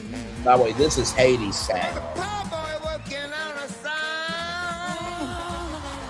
There was a road to hell. It was hard times. It was the world of God. And man, it's a love song. Love song. It's a tale of a love from long ago. It's a sad song. Sad song. We're gonna sing it again. I want to go. Way down, Hades down, way down under the ground. Mr. Hades is a mighty king. Must have been making some mighty big deals. Seems like he owns everything. Kinda makes you wonder how it feels. The river scene was a hungry young girl. Your ticket. And Hades gave her a choice to make. A ticket to the underworld. Hades sound. Shout out to Bleecker Street Media for making this happen. Let's continue on. Okay, Jake, combine that with an anonymous Republican lawmaker who said, what in the world has Trump been doing? Why are things going so poorly? Is there any real plan for how we're going to get out? How's the White House? You know, why is this going so poorly? Maybe because y'all have not called him out all of these years. You know, I think that probably could be a part of the problem. I don't know. White House dealing with the questions coming from its own party. This to me does feel like somewhat of a wow. Yeah, and I think the thing here is, Steph, that they never really did the coalition building in the Capitol that they needed to. I mean, this was avoidable. Well, in the Capitol, for sure, they never even really, I mean, they did brief people, I want to be fair, but they never briefed people to the extent they actually needed to bring people on their side and to say, here's what we're doing now, here are the interim steps that are going to need to happen, and here's what we're trying to achieve. Instead, they just did the whole, like, Trump is great, blah, blah, blah, we should be able to beat Iran and overthrow the regime and do all the stuff that we want to do. That's not useful for members. I mean, Trump is not going to face re-election again, but there are dozens of House Republicans this year He's not going to face re-election, facing an again. onslaught of Democratic attacks from people who are saying that the president entered an illegal war, is spending your money on a war in Iran instead of on healthcare, where he let subsidies expire. Costs are high, they're getting higher, gas prices are up and down. That's not a great political argument. Remember, members of Congress are out for themselves. They want to see themselves reelected. Donald Trump is going to be gone in 2 years. God, we are hoping for the biggest move out party on broadcast television. They hope not to be. And I hope I can be a host. Good damn. Just, I'm available. I think to that end, they want to know. Let's let Bic be the sponsor. Actually, you know what? Let's do a move out party barbecue bash. Kingsford provides the lighter fluid for burning of the president's things and for the barbecue food that was going to be served at the barbecue bash. Move it on. The plan is, and they want some sort of, conclusion, at least in the near term, to be on the horizon. Well, then perhaps they might want to stop being so bold anonymously and start speaking on the record. Jake, thank you. Laura, thank you. Alex, awesome reporting. So shout out to Stephanie Rule and everybody there. Now I want you to see this, right? I want you to see this. Right here, New York Times said U.S. government tried to get phone records of reports and family members, okay? And now DOJ admits rookie mistakes. Rookie mistakes, you say? Withdraw subpoenas for New York Times journalists. That's where we are. A president is so downtrodden that he will get subpoenas of phone records for journalists who their job is to be the fourth estate, to keep the judicial, the executive, and legislative branches in line and going after family members. But God forbid, if his tax returns get released, God forbid somebody try to go after Barron. God forbid somebody try to go after 47's grandchildren. God forbid somebody tries to go after Ivanka, Eric, 47 Jr. God forbid somebody try to go after Melania. Now it's a problem. Now it's a problem. Now it's a motherfucking ass problem. Just want to show that. And this last clip here. Now, this is from MAGA News, CBS News. Okay. So even they report on this. Okay. So here we go. Turning now to the most intense fighting between the United States and Iran since President Trump struck a deal for talks. That was 3 weeks ago. The U.S. pounding some 90 targets in Iran overnight, and Iran responding with ballistic missiles and drones aimed at U.S. bases and military assets in the region. We get the latest now from Chief. Now, I want to go back here. At U.S. bases and military assets in the region. That means they can just... Okay, you don't like us? We will delete your own people too. That's where we are in 2026. Let's continue. We get the latest now from Chief White House correspondent Nancy Cordes. Another barrage of U.S. strikes has pushed the two-day total of Iranian military targets hit above 170. As the Iranians targeted U.S. facilities in Kuwait, Qatar, and Bahrain. At a funeral march for Ayatollah Khamenei, the crowd unfurled a banner that read, "That's what they said. That's what they said. That is what they said." YouTube, let me show you the YouTube channel right here, okay? CBS Evening News. Put this. CBS Evening News uploaded this to y'all platforms, so I don't want to hear it. Okay? Just want to go back a little bit. The crowd unfurled a banner. See right there. See right there. See right there. that read, "Hey Trump, we will kill you." I did not say this. I am just showcasing the news of the day. Here we I'm go. number one on the kill list for Iran. The White House offered a new explanation today for why Trump left Turkey yesterday on the old Air Force One after flying there on the new jet gifted by the government of Qatar. They said Trump had...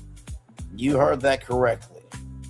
A whole nother country has gifted the president a new Air Force One. Now, you're not supposed to accept gifts as a political, as a politician, because that's a conflict of interest. Now,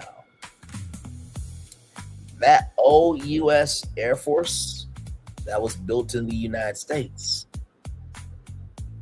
Here's a theory. If you accept a U.S. Air Force plane from another country, what could that country potentially do?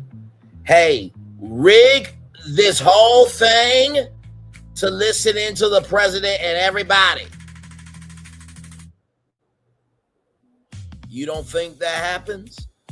In hotel rooms, there are some teddy bears that got cameras in them to watch the hotel guests undress and everything. Y'all need to wake the fuck up. Sincerely. Let's continue on.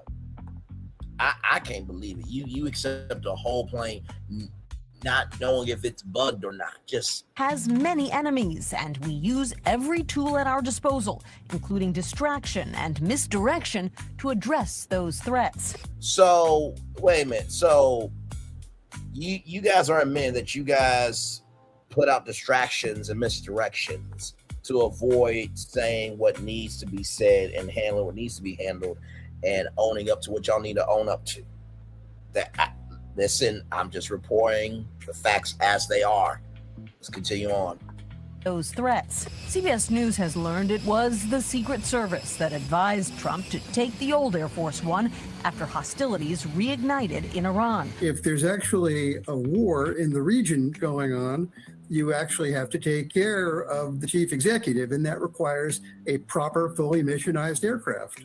Richard Abulafia is an aerospace. Okay, so let me flip it reverse and wind it back. So he got gifted that, but then his Secret Service told him to use the old Air Force One.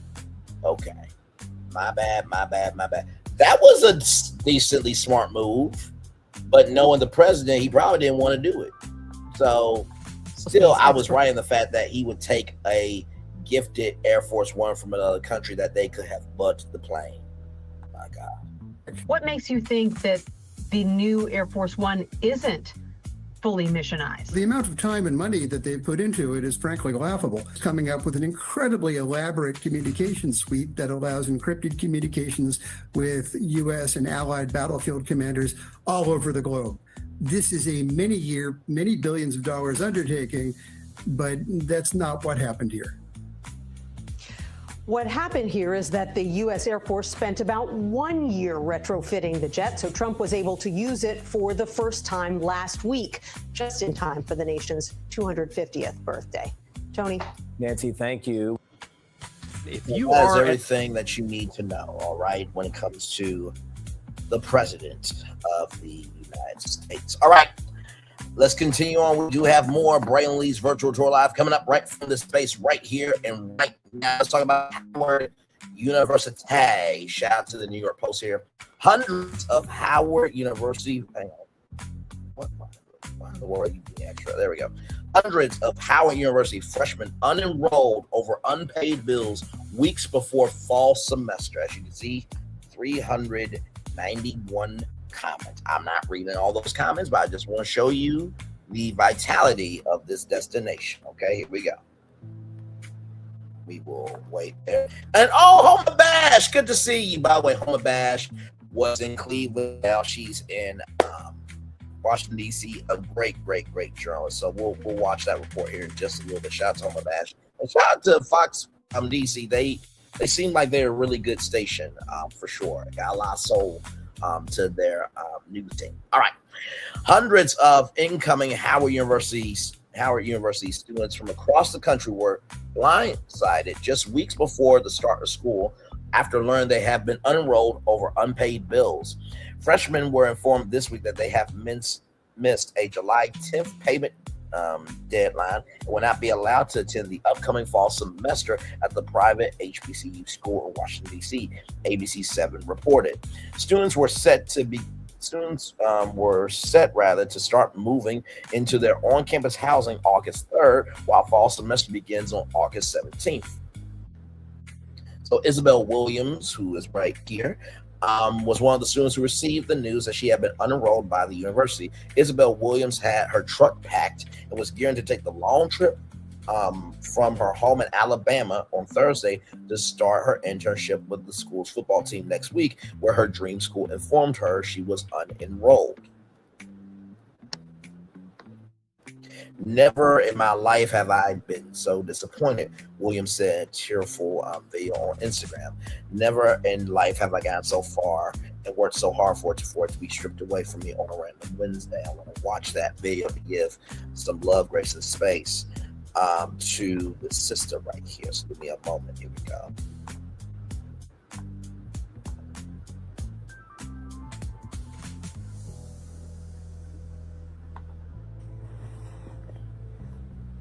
I don't like being emotional. I don't like showing any sort of fear. But never in my life have I been so disappointed.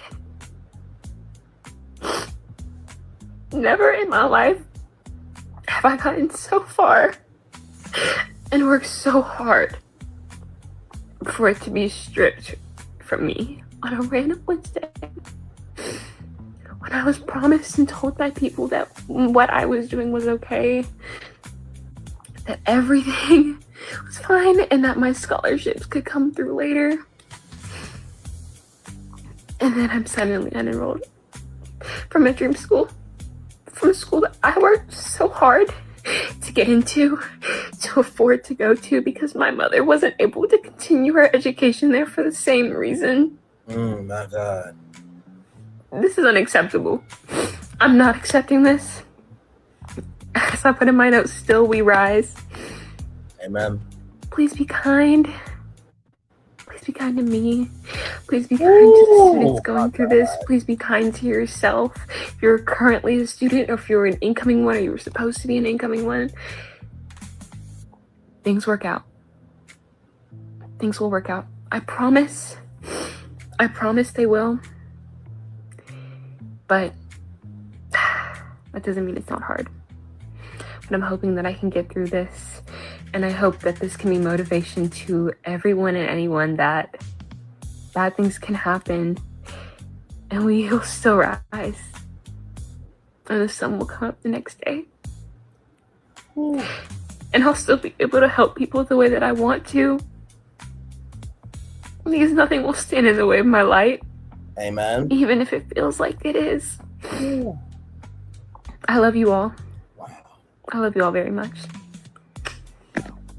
First of all, shout out to this fine sister right here. She is more coherent than somebody in the same county that Alicia Brown is in, and that person can only talk about Carissa Shields, Krishan Rock, and Remy Ma, and got a notice from YouTube that she don't know how to make original content. Yes, indeed. Amen. Hallelujah. Clock that T. Now, with that said, this is a fucking damn shame, disgrace, and blasphemous behavior. I don't know if any of y'all had tried to get into college before, but it is beyond just, especially for black people. That's why we have HBCUs, for us. Because in order to get into a predominantly white school, you basically, how can I put this? In the words of Phyllis Gardner from Hulu's The Dropout, you have to be so good that they have to strip you down of anyone who's helped you, and you have to showcase that you did it all by yourself before anybody ever connects themselves to you. That's how real getting into college is. The SAT and ACT scores are very real. ACT shots to them. They have evolved the tests that way other people people can get into college more often, but this really saddens me. I think that this is the best comment here. Mommy and Madison, baby girl, do not give up. Please do not give up on yourself. Rather, keep your eye on the prize. Consider taking community college courses in the interim and transfer your credits for your general education requirements. The first 2 years of college typically don't actually cover your major, and they do not. You will still be ahead of the game. You will save money, and you can pursue multiple majors when your scholarships land. Hang in there, Beauty. You're on the right track. Mommy and Madison, shout out to you. Beautiful, beautiful, beautiful sister right there. Shout out to you. Thank you for investing into this beautiful Black queen right here. Let's get back to our article here. Yes, indeed. Oh my God. And just still in the midst of her feeling the way that she's feeling, to still find joy, to still find hope, and to still be able to give something good to people. Let them know that everything's going to be okay. Howard, every student better get a full ride fucking scholarship. And I don't want to hear we can't afford, because we got a bunch of Black billionaires. Oprah, Rob Smith, who paid off Morehouse, get on y'all asses and do this shit. Damn. You know, if Barack Obama's community college plan would have been implemented, this would not have been a problem. Those of you who don't know, President Barack Obama, wanted to do free community college across the country. There's a program in Arkansas called the Arkansas Scholars Program, where if you get it, you can actually take 2 years free at Pulaski Technical College and then transfer to any school in Arkansas. If your state has a program like that, I suggest taking it. Okay? All right, moving on. Williams, who was accepted into 42 colleges. Come on. Congratulations on that. That is Black incredible work right there. Committed to Howard University in May, Williams says she had 2 guaranteed scholarships pending from Howard University, who was going to recover the remaining of her tuition balance due in July. She had 2 scholarships from Howard University, I had an $11,000 scholarship and a $16,000 scholarship that was directly from them, Williams told the outlet. Okay. She says she was transparent with the school as she could be, sending them document proof that money would come in August, and was told everything was fine and that her scholarships could come through later. Williams said when she reached out to the university, she was told that there was no way for us to come back, and the school suggested that we come back another semester as a transfer student. They gave a bit of information about how to get scholarship reimbursement in the future, and now this was confusing for a multitude of reasons, Williams told ABC7. And then Dwayne Iron was just 12 days away from leaving his Kansas City, Missouri, when he was told that he was unenrolled. Her Instagram post quickly went viral after being shared Wednesday, with hundreds of other incoming students coming forward to say they have received the same notice from the university. Williams said that her enrollment has since been restored after her post went viral. The school later confirmed to ABC7 that more than 500 students received the unenrollment notification. Dwayne Irwin was just 12 days away from leaving his Kansas City, Missouri home to start at Howard University when he received the devastating news that he wouldn't be attending the fall semester, NBC4 Washington reported.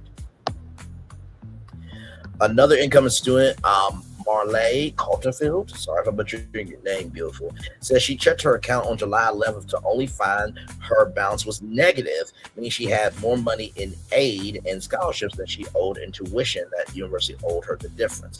Child, listen, that is a blessing if you can have that happen to you.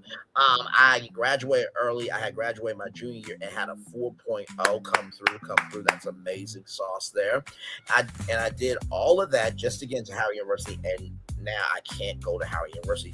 Carterfield told the outlet. Howard University said it repeatedly reached out to students and families between March and July to inform them of the payment deadlines through emails, personalized financial aid information, videos, and prep sessions. Howard University understands the concerns and challenges that students and families are experiencing related to the recent enrollment update for some first-time in-college students. The institution posted on Twitter Thursday. Howard University said it is reviewing cases involving pending scholarship and financial aid applications and will issue refunds for any payments and scholarship funds already submitted through the $800 deposits for tuition and housing will not be returned. So let's go to this video here from Fox 5 DC. Here we go.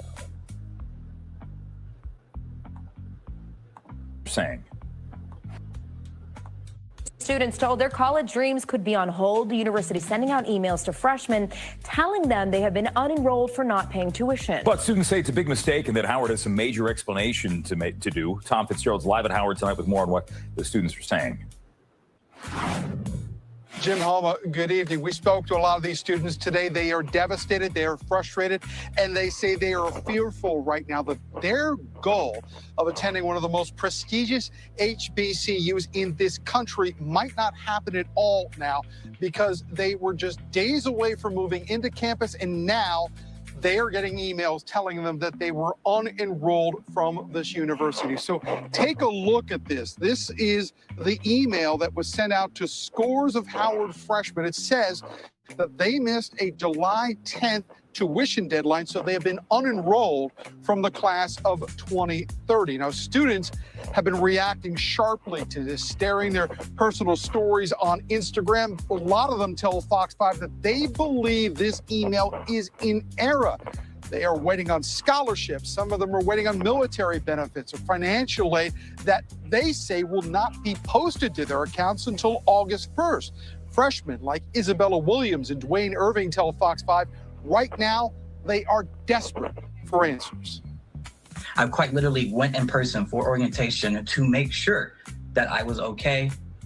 Apparently, that's not the case. And I'm suddenly unenrolled from a dream school, from a school that I worked so hard to get into. There's no excuse, there's no reason why we were to have been unenrolled when they knew that we had money to pay our fees. Now, in a statement on the Howard University website, officials said, in part, we understand that this enrollment update that was issued is difficult and disappointing for students and their family. They go on to say the university is reviewing information related to anticipated scholarship funding and financial aid. Meanwhile, students here on campus tell Fox 5 they believe the university needs to fix this situation and communicate more effectively with its freshmen. It's my dream school, too, and so I was personally just tearing up. I was confused to my parents and all that. A lot of friends I have are actually suffering from their whole thing going on. It's very unfortunate. I called the administration. What are we going to do to change that? Because if you want people to still continue to come to Howard. We spoke with dozens of students and parents today. They all, to a person, said that they believe that this is a mistake. And what's worse is they say they can't get anybody on the phone or to even answer a question. We're live in Northwest tonight. Send it back in. Thank you guys so much there at Fox 5.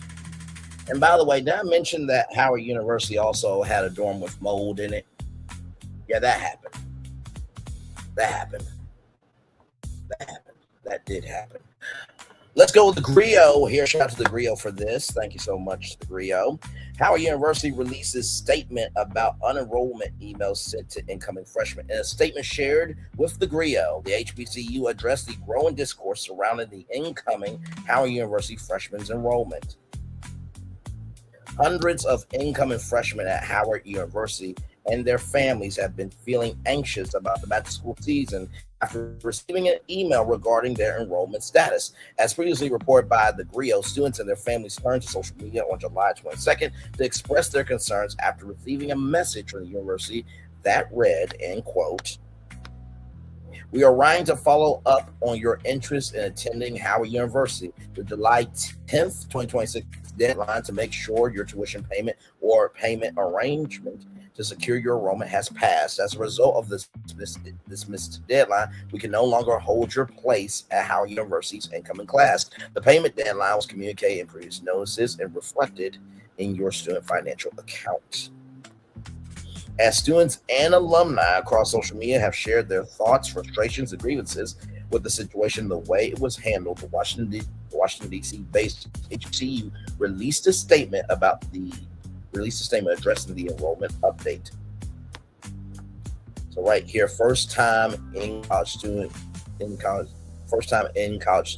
enrollment update and next steps.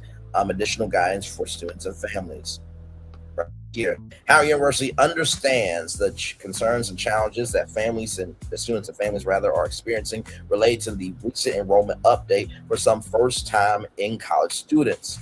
The university is reviewing information related to enrollment status, anticipated scholarship funding, and other financial aid where appropriate, and will consider relevant circumstances regarding pending scholarship awards and financial aid resources for impacted students. If you have questions, please contact the office best equipped to assist you. Enrollment status, enrollment management at HowardU, financial aid, FinAid at HowardU, pending scholarships and student accounts, bursar help at HowardU. We remain committed to supporting students and families and reviewing individual circumstances where appropriate. We understand that the enrollment update that was issued yesterday is difficult and disappointing for students and their families. The statement shared with the Grio read, Howard University provided multiple detailed communications throughout March, April, May, June, and July to first-time in-college students and families on the steps needed to secure enrollment for the fall 2026 semester. Notifications included emails, specialized financial aid information, videos, and bison prep sessions. That basically means, student orientation, bison prep. For example, Kent State University, they have Welcome to Kent State weekends where parents and students can take a tour and also to get more information for the incoming freshmen to know what's going on and their parents, like I said before. To help incoming students understand tuition payment requirements, payment plan options, the process for reporting outside scholarships, and the necessary deadlines to secure their enrollment. Our university's Office of Communications explained that only students who did not meet the established payment arrangement or other scholarship and financial aid reporting deadlines received the notification that the university could no longer hold their place in the incoming freshman class. As Howard finalizes enrollment for the fall 2026 semester, which begins August 17th, and send nothing but light, love, and prayers to every freshman going off on your journey. Just know the road will be long. Classes are going to be difficult, but it is mind over matter. And remember your purpose. If you remember your purpose, you will always fulfill your assignment accordingly. So send light, love, and prayers to the future classes of 2030 at every HBCU and predominantly white college across the country. The more we have an educated world, the better. Because have you seen who the president is? Have you seen the administration? Have you seen the supporters that supports this bullshit? We need an educated world. Moving on.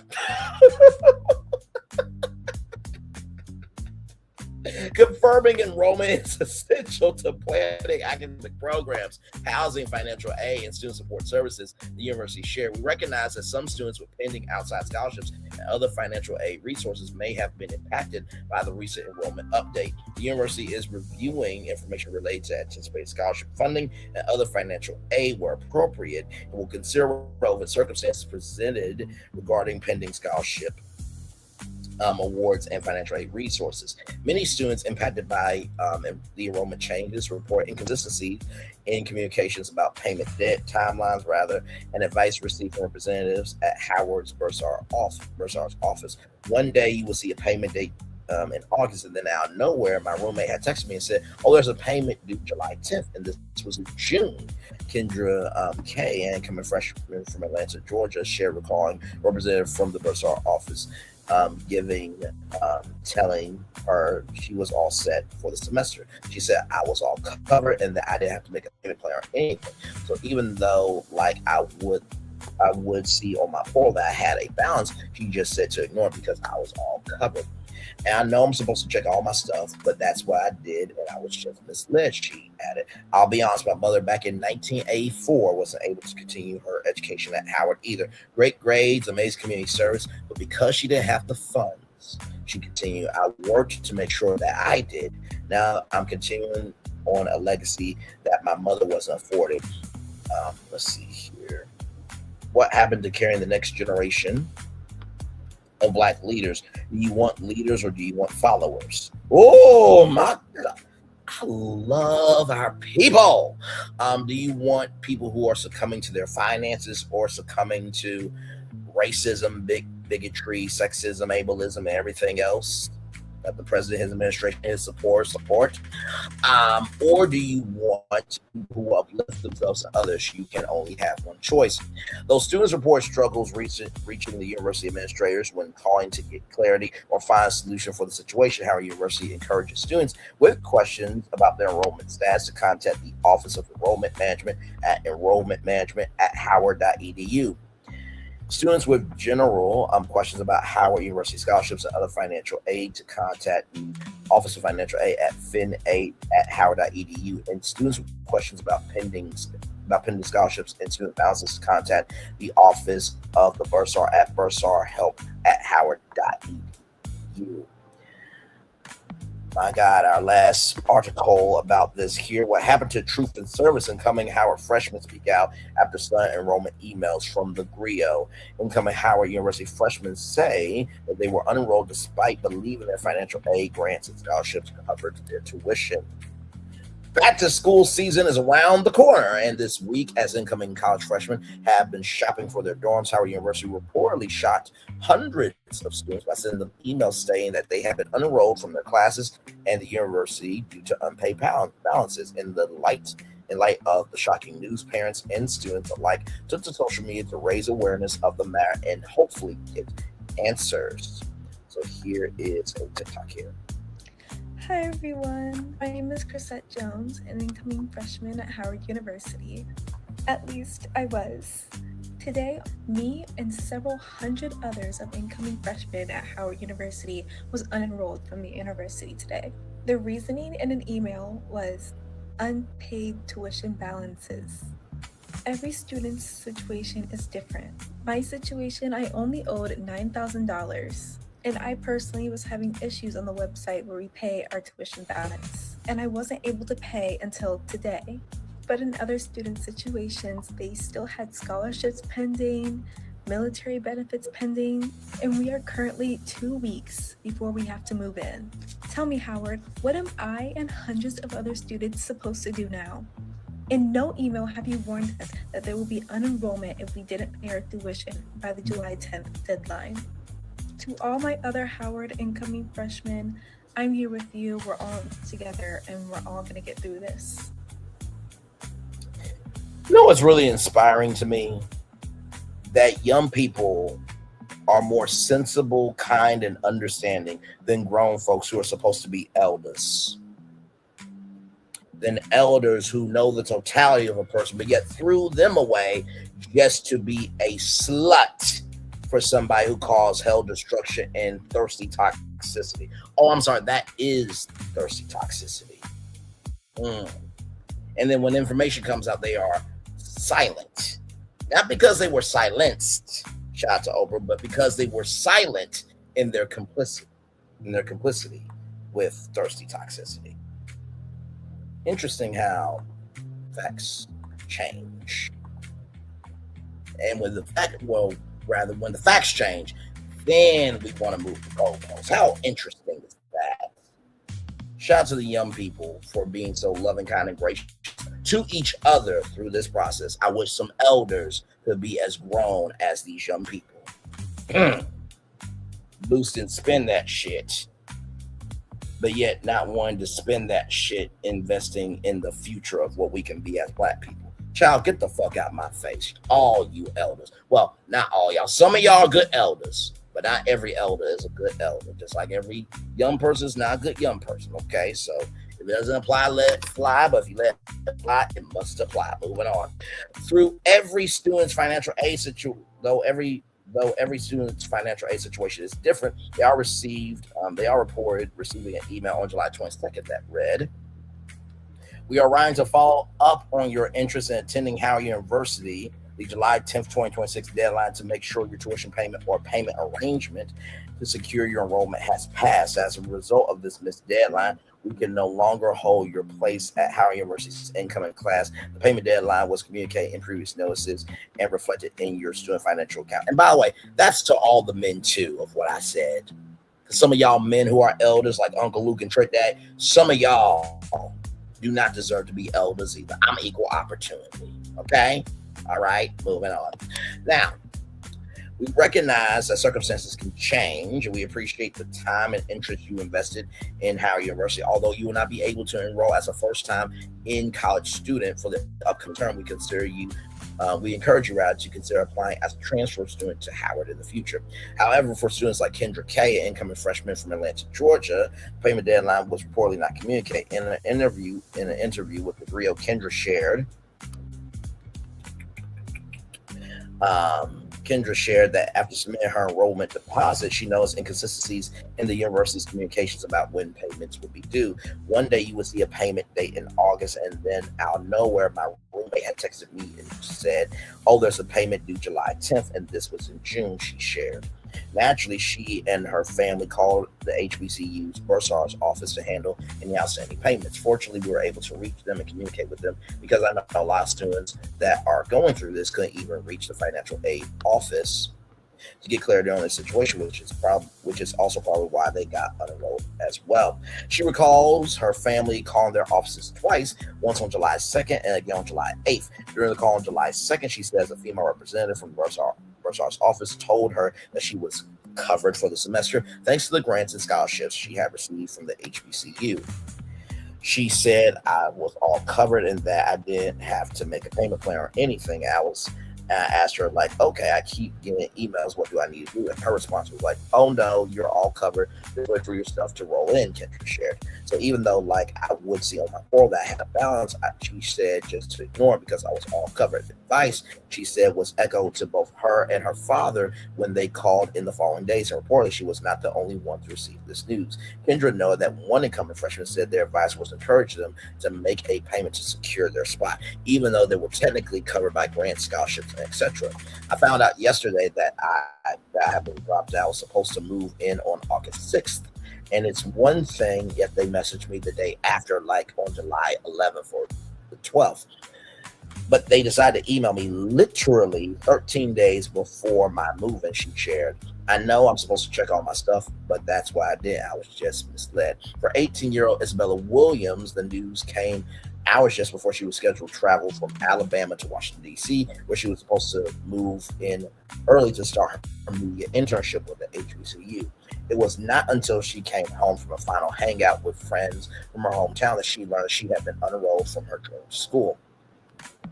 I'm not one to show a lot of emotion. I don't think that it necessarily helps situations all the time, Williams told the Rio, but I also know that because people could just see how genuine it was and how scared I really am, I knew that it would do something. And rather just sitting and crying in my room, I might as well sit and talk about the issue and advocate for myself and other people. My dream school is Howard University, and that honestly hasn't changed, she added. As a result of their unenrolled status, Williams, Kendra, and hundreds of other incoming freshmen can no longer access the financial aid statements in their portal. Both students report that everything had been zeroed out, and Kendra, who received scholarships from the university, is now relying on previously downloaded copies of her statements when advocating for a spot in the Howard University class of 2030, though getting in touch with the university has been a struggle for most students impacted by the mass unenrollment. They dropped that email around 2:19 p.m. and then they closed around 2:30 p.m. So there wasn't much time to call. They're closed today. They're not accessible tomorrow either. So we have to wait until Monday to do anything, Williams explained. And for people who have gotten a response to their emails, to sum it up nicely, they practically just said, you can try again next year, but there's nothing we can do about it. They just said we can transfer in as a transfer student, but that we can't come in as incoming freshmen. So here's this post here from Howard, 1867. 1867 is when Howard was founded, by the way. And whenever Williams and her family have called, if they get a response, it has been to email enrollment management. Additionally, students have begun questioning the timing of the enrollments and what happened to the money attached to their spots in their class of 2030 group chats and Facebook groups. Sharing some of the speculation with LaGria Williams said there is someone who was just accepted yesterday, and on that same day, over 500 students were unenrolled. They just got off the wait list.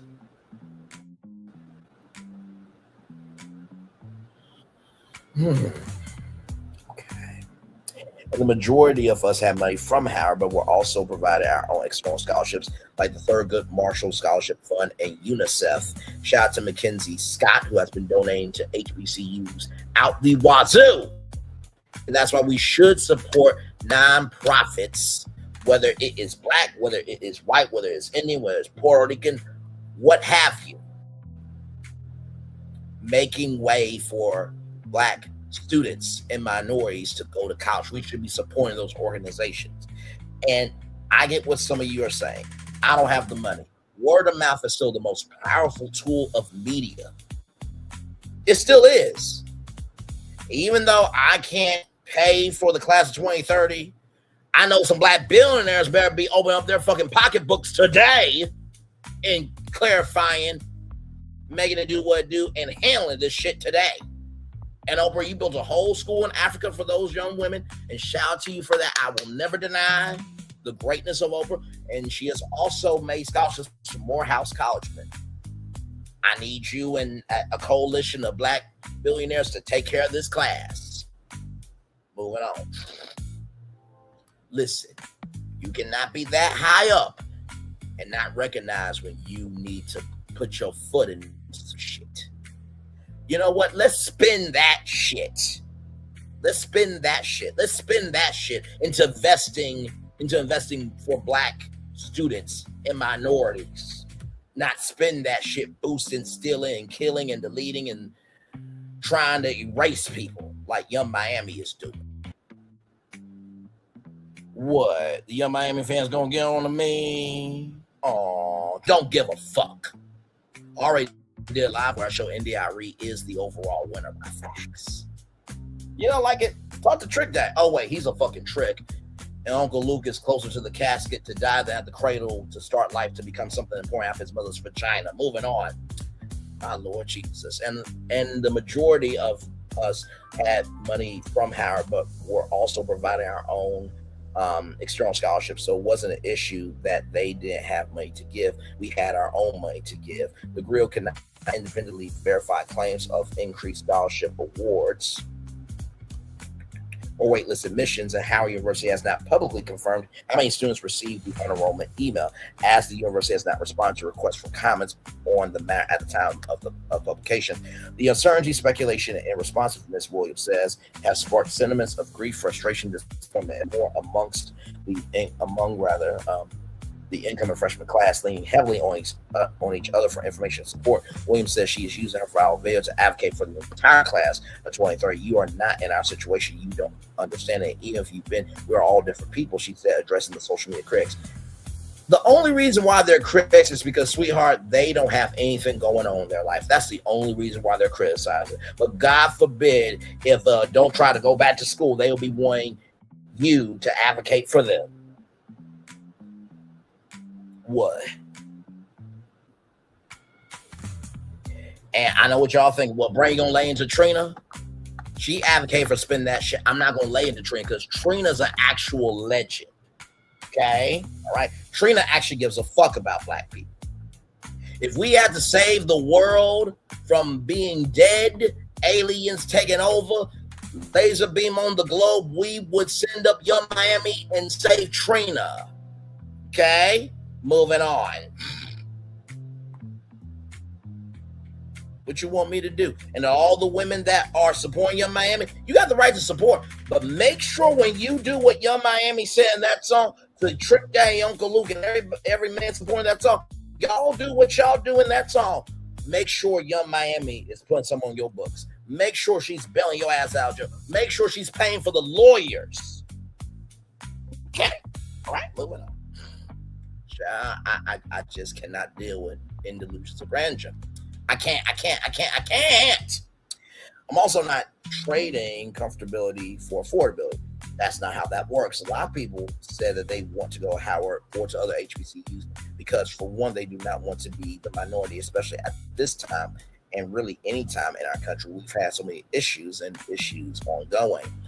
It's just not fair. If students want to give themselves a chance to be with people like them, grow like them, and to grow and learn from people like them, we should be given a fair shot. We should not have to go to a predominantly white institution because it's cheaper. I agree with that as well. And it really does depend on not just where you live, because where you live determines what you the resources you have, but also too, it's about infrastructure. The infrastructure is not there. You go to the school that's accepting you, right? I could have went to UAPB, but my family was moving to Ohio. I wanted to be with my family.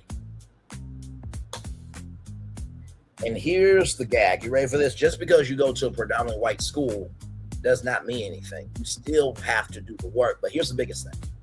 I have no problem with blacks dating other races. I told y'all that about that couple that comes to my job at the retail job that I have. Interracial couple, beautiful. She looks like she will go from the window to the wall and not give a damn uck or ish about how you recover. If you have somebody of another race that defends you and the culture that hard, be with them. But also, to make sure that you don't forget you black in that. Same thing with predominantly white institutions.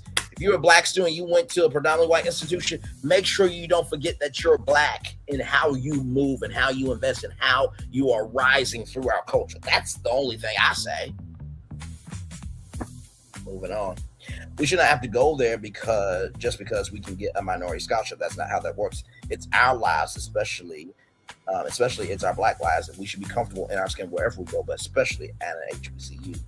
Both Kendra and Williams share plans to travel to DC to try to resolve the matter in person. The school remains unresponsive by phone.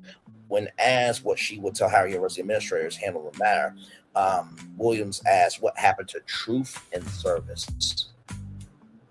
Child, when people can utilize your own words against you, my God. These kids have more integrity than Tasha K, right?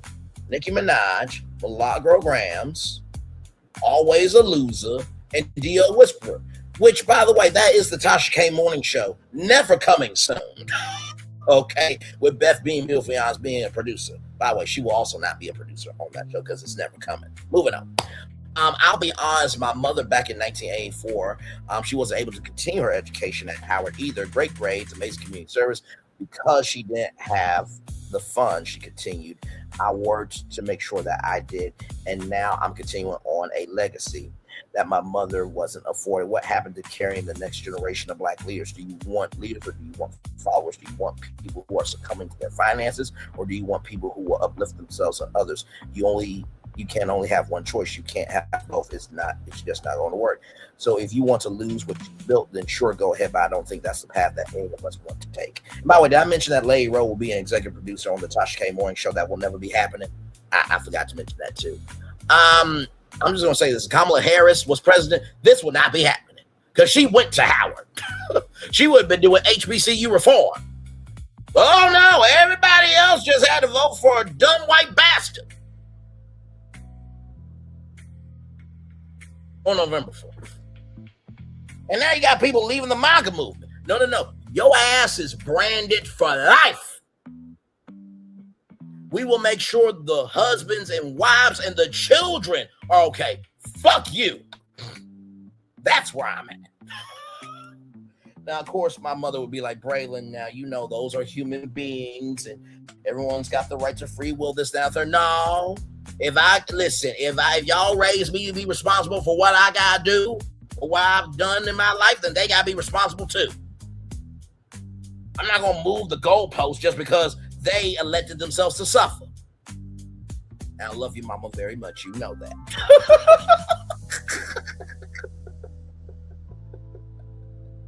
Y'all, we're not done.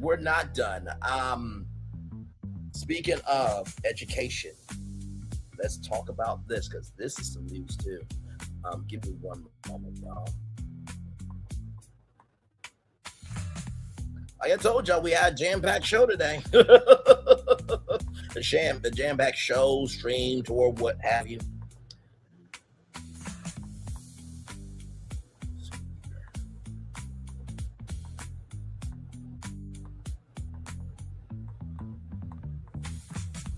There it is. That's what I'm looking for. Okay, here we go.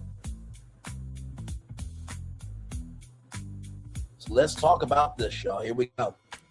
The Black Enterprise Magazine, blackenterprise.com. Here we go. Black Women's Equal Pay Day sparks push for workplace reform. Black women remain concentrated in lower paying occupations. Here we go. A coalition of workplace equity advocates is urging lawmakers and employers to adopt a broad slate of labor reforms to narrow persistent wage disparities affecting Black women, arguing that equal pay cannot be achieved without addressing systematic barriers to economic opportunity. Equal rights.org reports. The proposal report, A Wage Justice Agenda for America, released by equal rights advocates ahead of Black Women's Equal Pay Day on July 21st, that day has already passed, called for stronger pay transparency laws, expanded pay, family and medical leave, affordable child care, higher wages, stronger protections against workplace discrimination and wage theft, and increased enforcement of existing civil rights laws. The recommendations are intended to address the structural factors that continue to shape earnings for Black women across the United States. According to equal rights advocates, Black women remain concentrated in lower paying occupations while frequently serving as primary or co-breadwinners for their families, making wage inequities particularly consequential for household financial security. The organization argues that closing the pay gap requires reforms that extend beyond equal pay statutes to include workplace protections for caregivers, pregnant workers, and employees who discuss compensation. Right here, equal rights advocates and Equal Pay Day, Equal Pay Today organization. What does equal pay mean for low-income Black mothers and their families? This is a very iconic painting, and the woman who did that, I think, was in her 60s when she finally made it.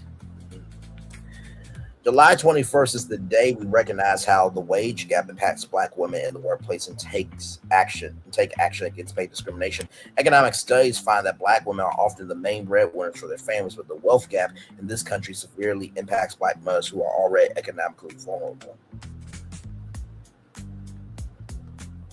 According to the National Women's Law Center, women make up 61%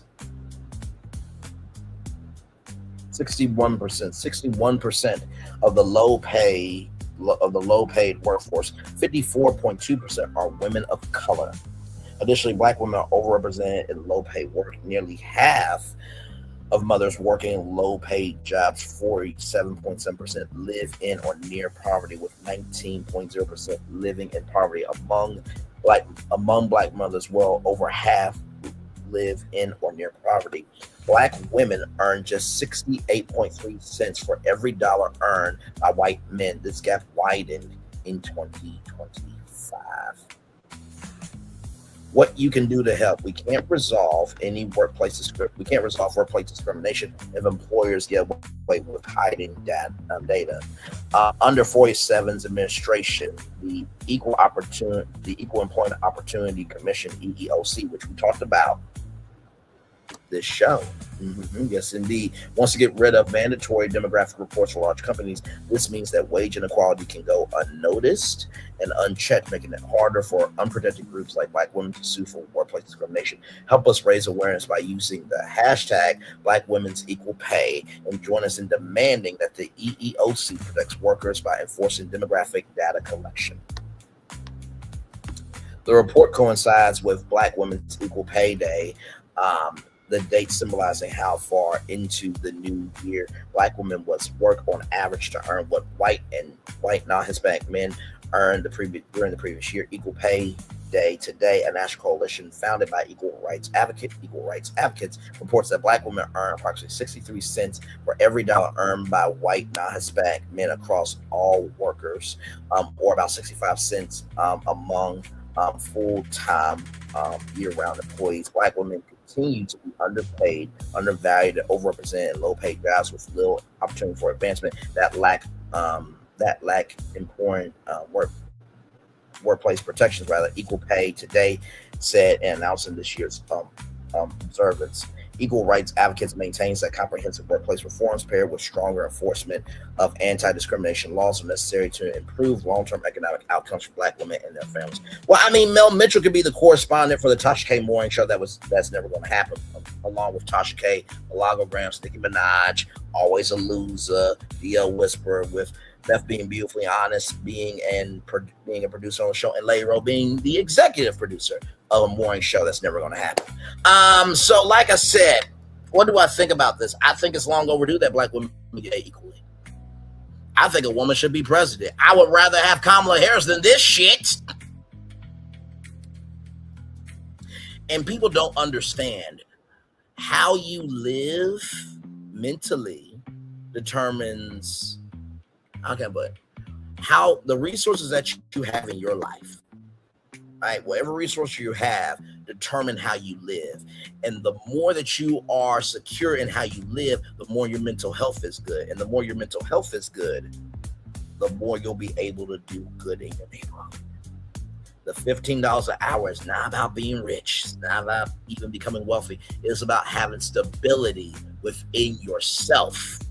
And if the country is stable in everything, then that means people are spending. That means money's going to the economy and the country is rising as one. Good damn, a 31-year-old should not have to break it down this simply when I'm not even a president. And child, don't even ask me to be president because there'll be 2 press conferences every single time I come on TV, one on CNN and one on HBO. And y'all know the one on HBO I'm not going to give a damn ish about. So listen, those I'll probably be to the White House as a press secretary. Moving on. Now, speaking of Black, shout out to Black Enterprise Magazine, blackenterprise.com once again. Shout out to the 2 people here. Thank you so much for being here. Kroger, shout out to them. Kroger announces new Black-owned brand section in Ohio store. The grocery giant is spotlighting Black-owned beauty, wellness, and personal care businesses. I'm thrilled. It's amazing. Kroger is creating more shelf space for Black entrepreneurs by launching a dedicated section featuring Black-owned brands at one of its Ohio locations. The grocery retailer recently unveiled the new section as a part of the reopening of its Brewer's Yard store in Columbus, Ohio. The renovated location now includes a curated selection of Black-owned products focused on skincare, hair care, and wellness, reports Spectrum News 1. The Brewer's Yard in Kroger, which is located at 150 West Sycamore Street, underwent a $1.6 million renovation ahead of its opening. The updated store includes enhancements to several departments such as floral, cheese, and dairy, as well as expanded product offerings to local businesses. Incredible. Our customers have been asking for these products for their everyday needs. It's our responsibility to do right by them, said Mark Bruce, head of communications and public affairs for Kroger's Columbus division. If you ever go into a Meijer, you go to the customer service counter. There's a quote along the wall from Fred Meyer that says, "Customers don't need us, we need them. Customers don't need us, we need them. Customers don't need us, we need them. Customers don't need us, we need them." I wish my job could understand that. But of course, child, we don't even do $10 bills at my job. Now, how stupid does that sound? Moving on. Public affairs for Kroger's Columbus division. We're excited to be one of 5 locations in Columbus that offer this unique support for Black-owned local businesses. Groups added, according to ABC local news affiliate WSYX. The new section is a part of Kroger's broader effort to highlight Black-owned brands across its stores and online marketplace. The retailer has previously showcased Black entrepreneurs and brands like the Honey Pot, Partake Foods, and a dozen cousins. Securing product placement with a major national retailer can be a game changer for Black businesses. Find them with increased visibility, access to new customers, and growth opportunities. Retail partnerships are often a critical step for consumer brands looking to scale beyond direct-to-consumer sales. By dedicating physical retail space to Black-owned brands, Kroger is positioning itself as a platform for entrepreneurs seeking broader distribution while responding to shoppers who want more representation among the products that they purchase. Congratulations, Kroger. Black Ogre, I say. Black Ogre, I say. Black Ogre, I say.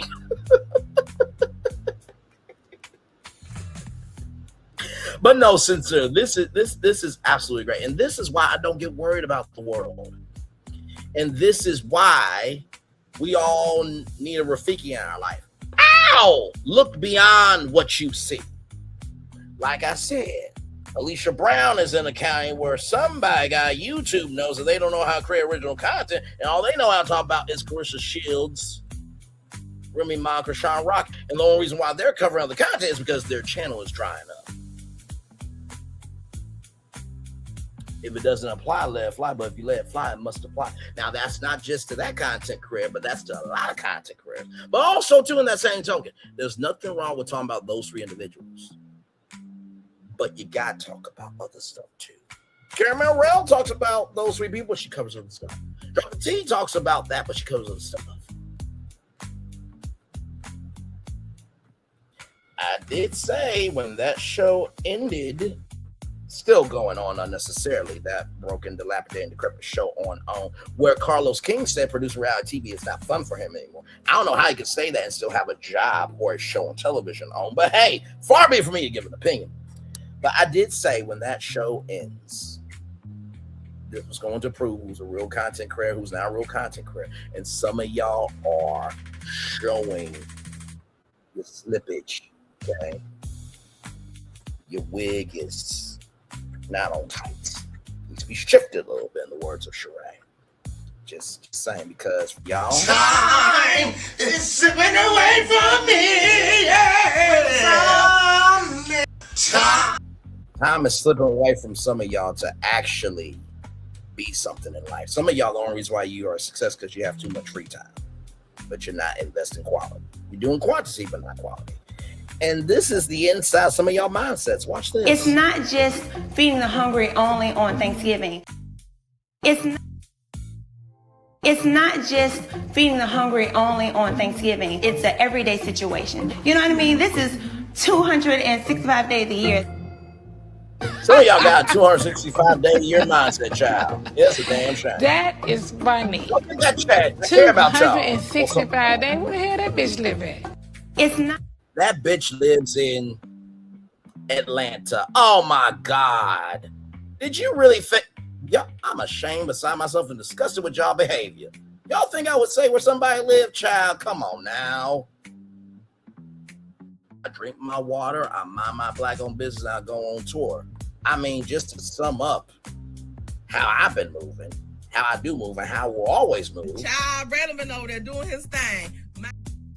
Child Relevant over there doing his thing. Minding his GD business, staying out of trouble, trying to get the folks some positive stuff to talk about. Besides lying all the damn time. Child Relevant over there doing his thing. Minding his GD business, staying out of trouble, trying to get the folks some positive stuff to talk about. Besides lying all the damn time. Child Relevant over there doing his thing. Minding his GD business, staying out of trouble, trying to get the folks some positive stuff to talk about. Besides lying all the damn time. Shout out to Wente Talks, man. Oh, I love what the fuck we do. Now we gotta go from black excellence to black adjectiveness. Let's talk about it. My God, my God, my God, my God. Today.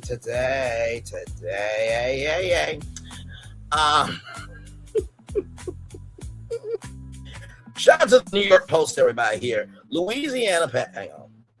Y'all keep doing this. Okay. Louisiana pastor convicted of stealing over $340,000 from churches for gambling and personal expenses. Wait a minute. Is this Alicia Brown's uncle? Wait a minute. Let's keep reading on here. Now, you know, sometimes, you know, there's first cousin, second cousin, third cousin removed. You know, how families are connected can be very loose. Now, Is this also the uncle of Destiny Payne who forged her husband's signature for a utilities contract? Is this the uncle of Destiny Payne too? Listen, anything is possible at this point, okay? We got to consider all options.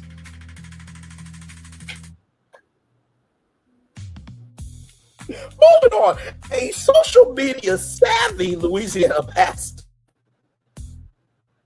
What? Y'all saw the thumbnail, you know my voice, and damn, you didn't want to hear. Quit looking at me like that. Nope.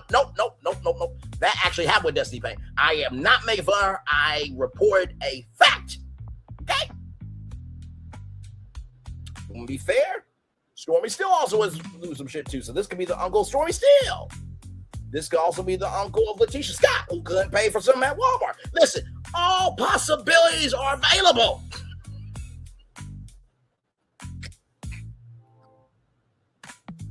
Moving on. A social media savvy Louisiana pastor in office was convicted of stealing over $340,000 from his congregations to fund his gambling. This is not funny.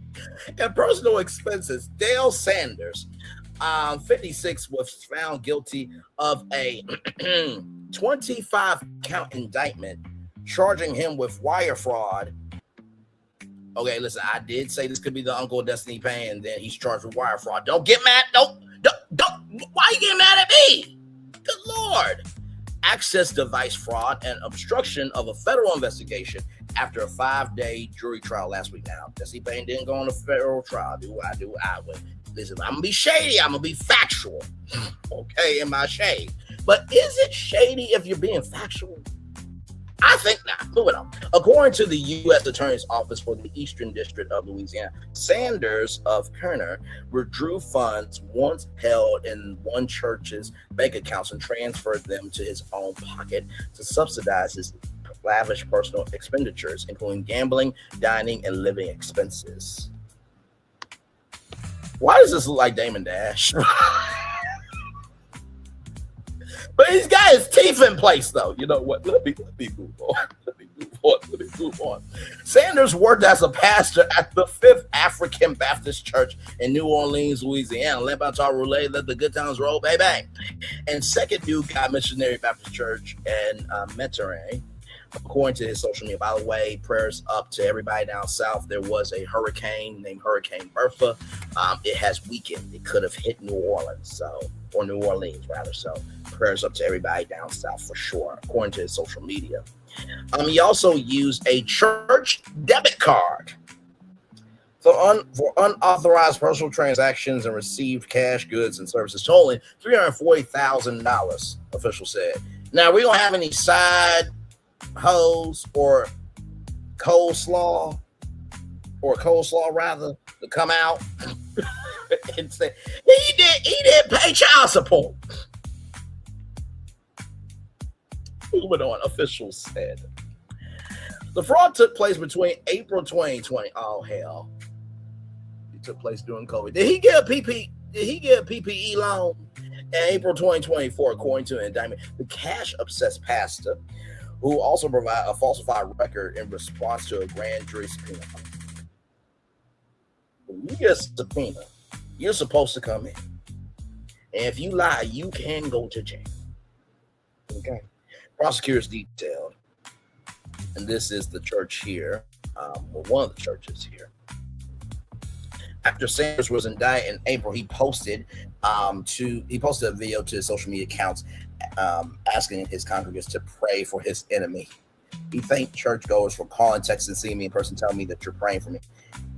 And believe this, by the power of God, I feel your prayers, and God is already working and moving by his Spirit. This is what you can do for me. I know you're praying for me. I need you to pray. Matthew 5:44 pray. I need you to pray for my enemy.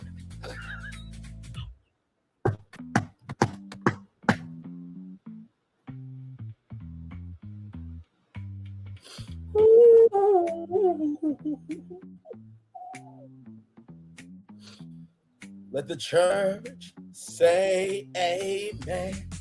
Let the church say amen. God has spoken. Let the church say amen. These churches are not saying amen to you.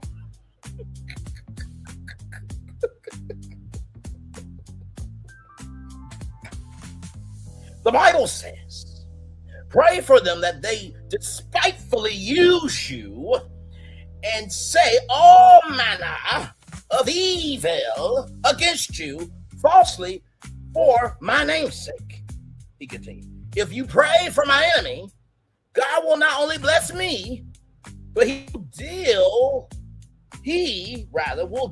with them.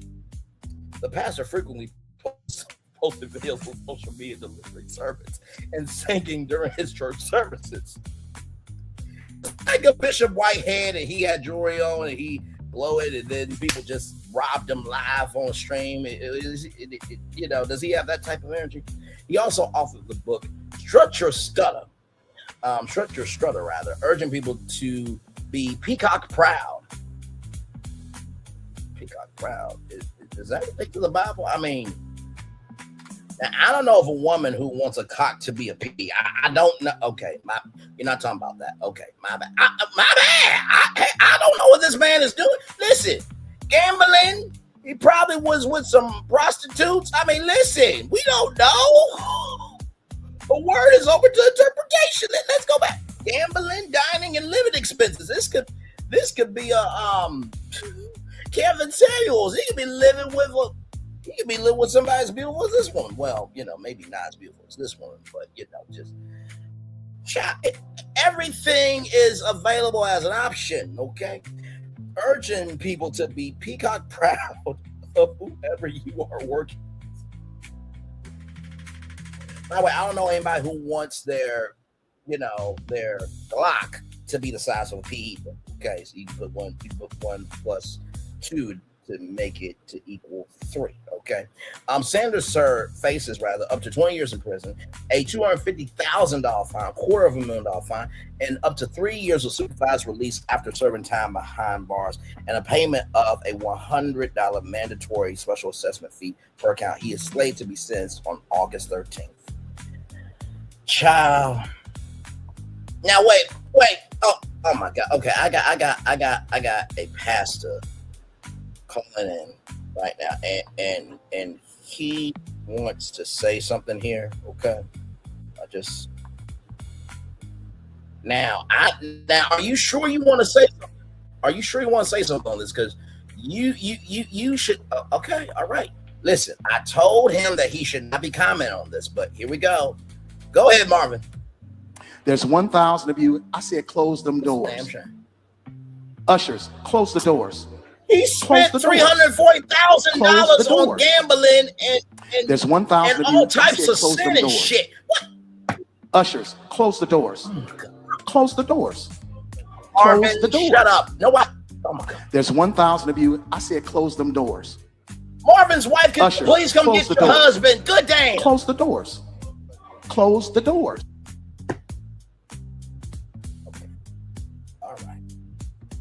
That's what he said. Close the doors. That's what he said. Close the doors. All right. Now, I know that this is a black show.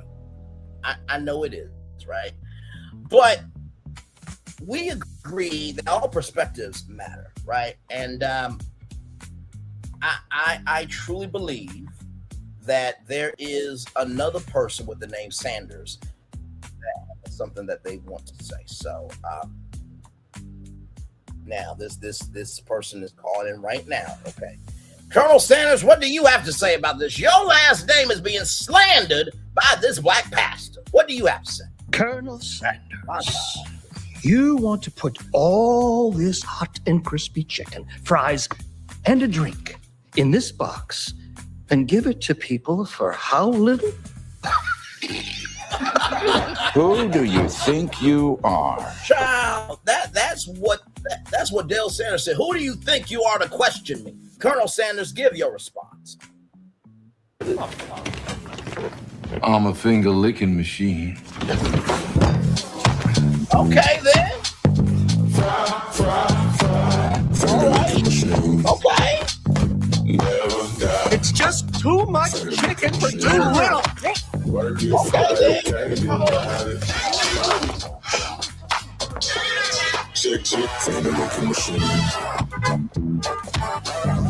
I'm with this Sanders here. He's been giving people good chicken all these years. I'll trust him before Nelson.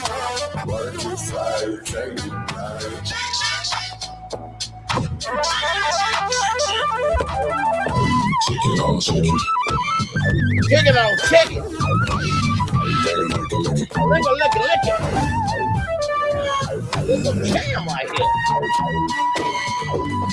For a little price and a lot of chicken, the only move is finger licking good. The Colonel's bringing you the KFC Value Feast. Get it today, starting at $7. You just never know who's going to show up on tour. But do you know how much I am happy that this has happened? Sincerely. And listen, this goes back to Drewski of why do you think I'm wearing Christian Dior or Christian Louboutin? Because I'm walking in the blood of Jesus.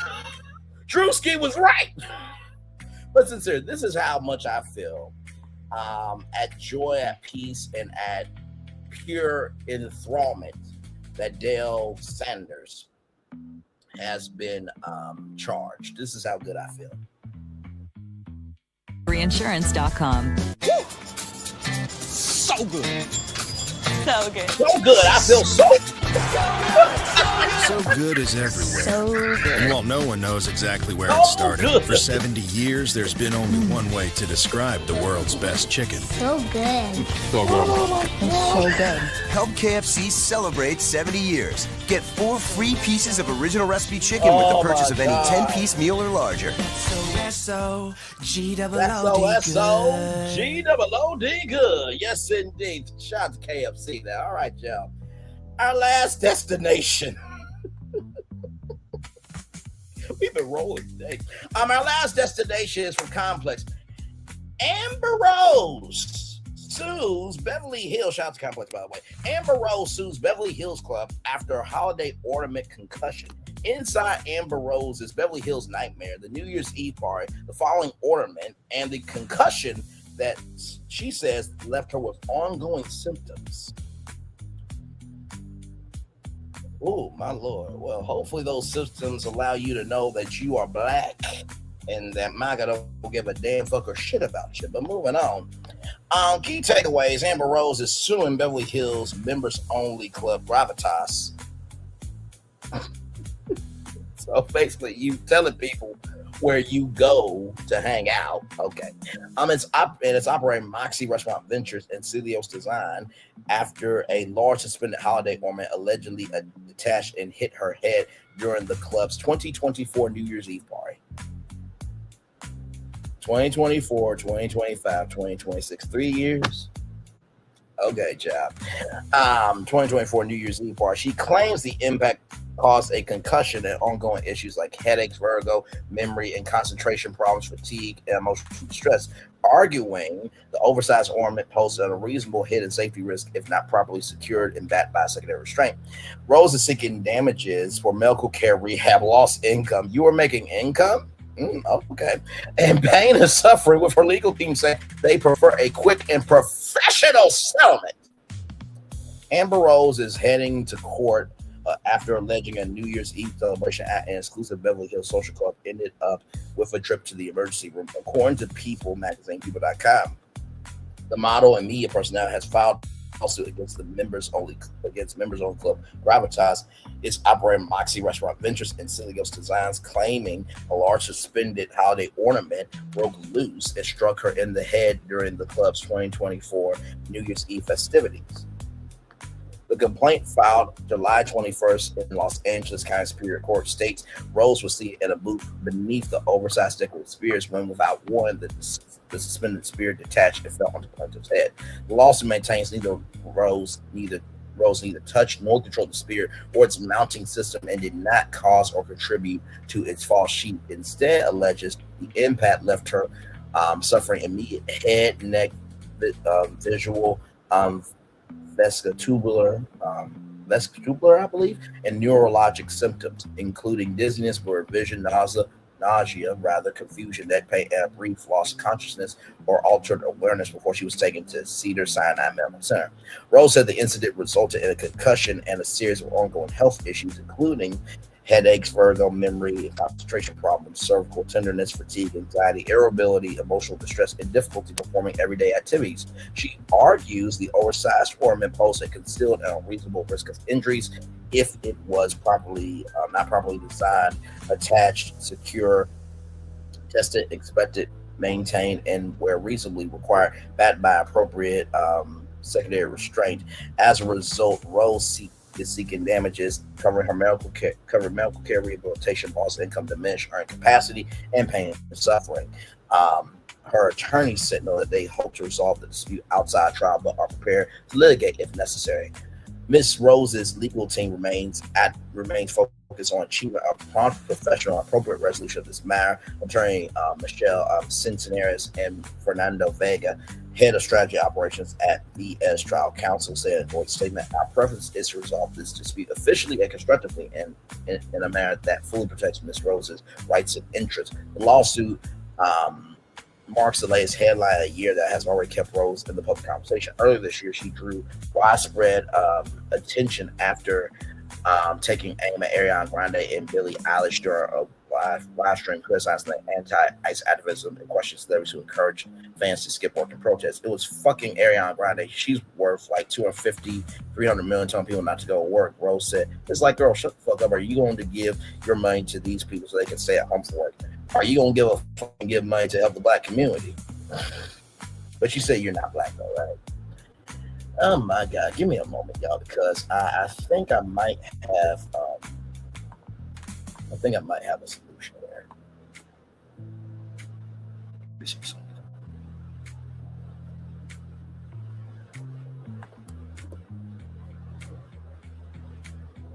This child, first of all, like, Jonathan Hernandez was right about Amber Rose. Okay, now I know that she had her moment of, "I'm the Puerto Rican princess." But in the same token, right? It is what it is, child. I just, no.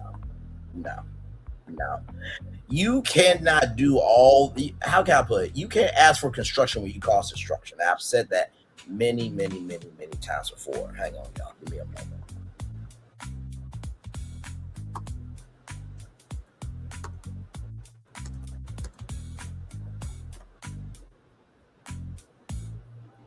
So this is what I'm going to say here. Okay, here we go.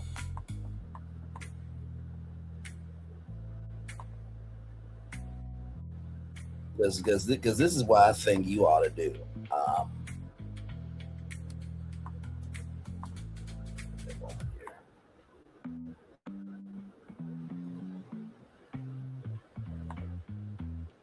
Shout out to the Shade Room for this.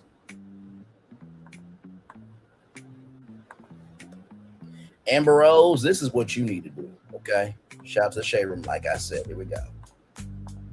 I think I gotta run on. I think that's what Amber Rose needs to do. She needs to go ahead and run on. I'm going to tell you where she needs to run on to in a minute. Please. Okay, that is one of the mistakes of my career. It's no mistake. It is a mistake. We love it. So what happened was I was trying to decide, am I going to end the show or not end the show? And then I had a little talk with Jesus, and Jesus said, "You got to keep going." And so I said, "Oh, there's this song. It's an old spiritual. I think I'm gonna run on." Yes. Well, you got to give him that slam him sometimes. No, and then we realized I can't sing, even though I took the singing lessons. It wasn't bad. It was bad. You know it was bad. You're just saying that because you look at me. It was bad. It was pretty bad. And so then we thought we could do it. Run on. We could do the whole church choir. Yeah. That you could lift Sometimes up. backup vocals will do that. Sometimes. Oh, yeah. Didn't work this time. I think I gotta run on. I think. So I believe I'll run on and see what tomorrow will be. Run on, Amber Rose. I like what I see. really wasn't that bad of a song. And here's the thing too, right? Everybody can't sing, but that doesn't mean you can't find a way to sing. And with Oprah in her register, it made sense because you hear run on, Oprah, say it, y'all. And then the audience will applaud. That's like core Oprah show history. But I'm going to show you where Amber Rose should run on to, okay? Now, give me a moment. Because this is why I love what we do. Because we get to utilize our own content. It's nice to do that from time to time. Mm-hmm. Give me one moment. Oh my God.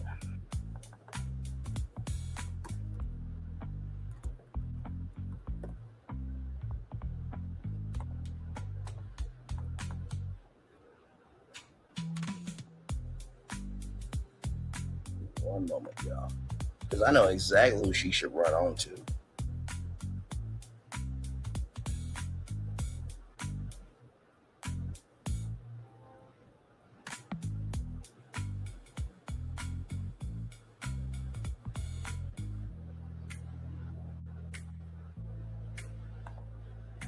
Okay. I found who she should run on to. Right here. Anybody remember this live stream? So when you make decisions, there are rewards and consequences for how we move. I did that live 3 months ago. April 1st, April Fool's Day. But this was not a joke. Roll it.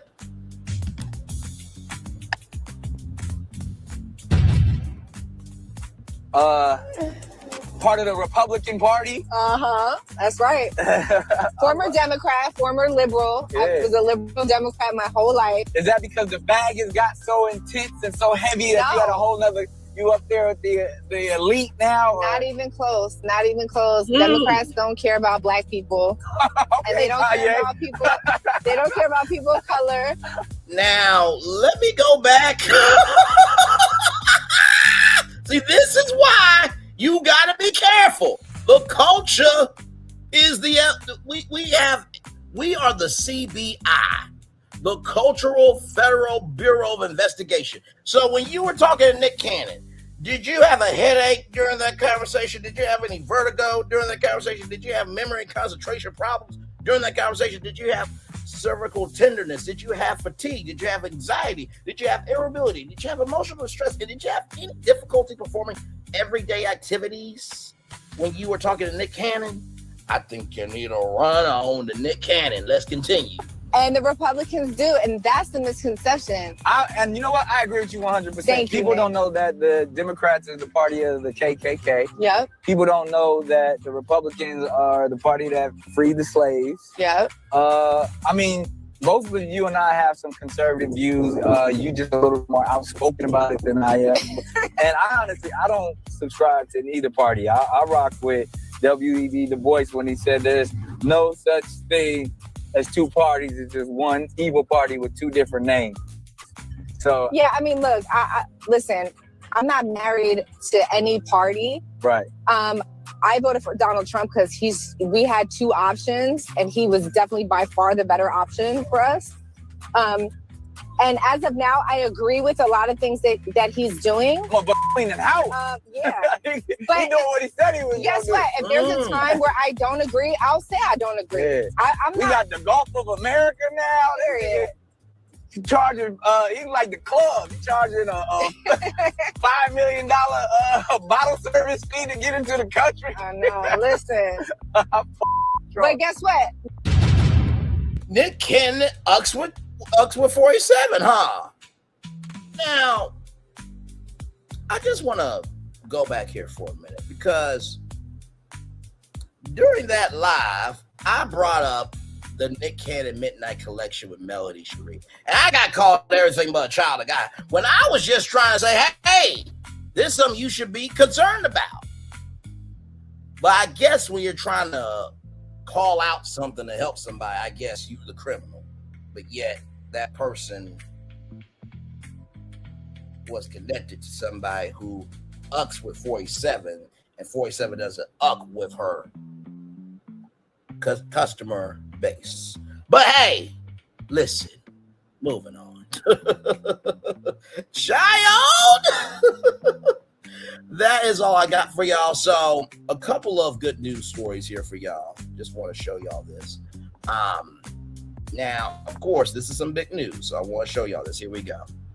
Tyler Perry here. The Belleries are not done causing trouble. We've been keeping this secret as long as we could, but it's finally time to let y'all in on it. Brand new episodes of Beauty in Black is coming. Season 4 is officially in the works. Thank you for riding with us at Netflix on this Bellery trip that's gonna go crazy next season. The women of Beauty in Black definitely aren't done shaking things up. We'll see you in season 4. We got 4 seasons for y'all. Come on, let's do it.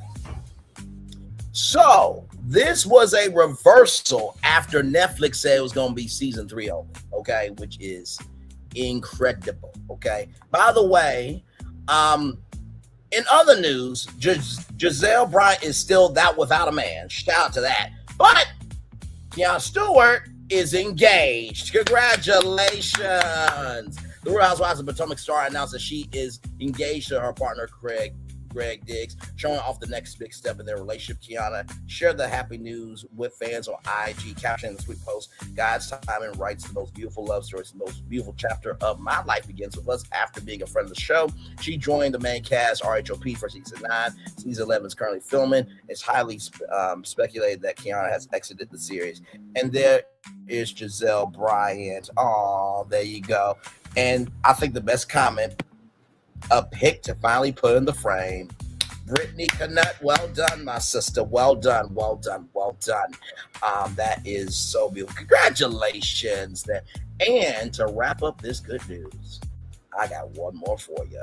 This is long overdue, okay? So I just want y'all to see this, okay? Here we go. Sweden. What? That's crazy.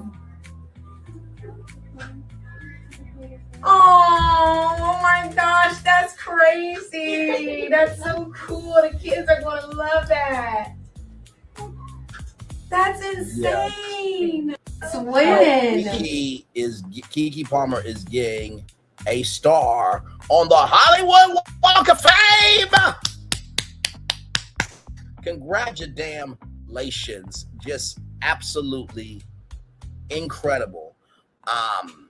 Just my God. So here we go, everybody. Here is everybody here. Cheech and Chong is going to get their Hollywood star on the Walk of Fame. I don't know if the Brat has a star on the Walk of Fame, but she should. I believe Taraji P. Henson does. But in the category of motion pictures, Cheech and Chong, Idris Elba is getting a star on the Walk of Fame. Sam Elliott, Ella Fanning, and Dakota Fanning, Kate Hudson, Delroy Ladino, shout out to him, and Sinners, absolutely. Sam Rockwell, Ted Sarantos. In the category of television, David Allen Greer, okay. Lisa Kudrow, Bill Lawrence, Pedro Pascal, Adam Scott, Jeff Probst is getting his star on the Walk of Fame. Keke Palmer, Raven Simone is making it do what it do. Congratulations, Carol G. This is in the recording. This is in the category of recording. Carol G. David Guetta, Waylon Jennings, most humorous, the Ramones. Joseph Sadler, Grandmaster, Mark Scheinman, Sia, Smashing Pumpkins, Linkin Park, and Lil Wayne. Congratulations to everybody getting their star on the Walk of Fame. What a tour this morning. I mean, 3 hours to do it, but damn it, we had some fun. My God, my God, my God today. So with that said, I want to show you, we got 2 more shows for y'all. Just 2 more tours, 2 more live streams today. So we got this one right here, right? Now, y'all know I love wordplay with y'all. I love wordplay with y'all, rather. So, in the words of J Moss, operator, get heavy on the line. Make sure they answer because I'm running out of time. But the gag is you dialed into being a lie, a cheat, and the connection has been disconnected. Alicia B wants to raise her hands and dance to give him all she can to get out of this, but God said no. So we're going to be talking about that at 6 o'clock tonight. I love what the fuck we do over here. And then, ladies and gentlemen, child, I'm not, y'all. Listen, we're gonna dig into this, okay? Beyonce said we break chains all by ourselves and to not let freedom rot in hell. We're gonna keep running because the women don't quit on themselves. Meanwhile, the seals at SeaWorld have a bigger audience and actually love them more than you. Now, Vicky Winan said, long as I got King Jesus, I don't need nobody else, but nobody wants Amanda Seals. So we got a lot to discuss this evening at 6 o'clock and at 8:30. So we got a jam-packed day today. Sincerely, y'all, if you weren't here for it, you missed it, but that's what the replay is for.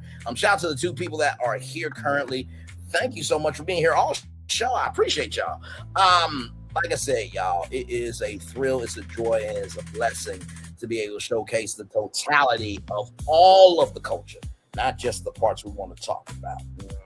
And shout out to Chit Chat with QT, who got tea on Alicia Brown. We'll be utilizing her tea to give commentary on that. And shout out to Chit Chat with QT. Like, comment, share, subscribe to that beautiful sister right there. One love, much love, all love. I feel the love and send it right back to you.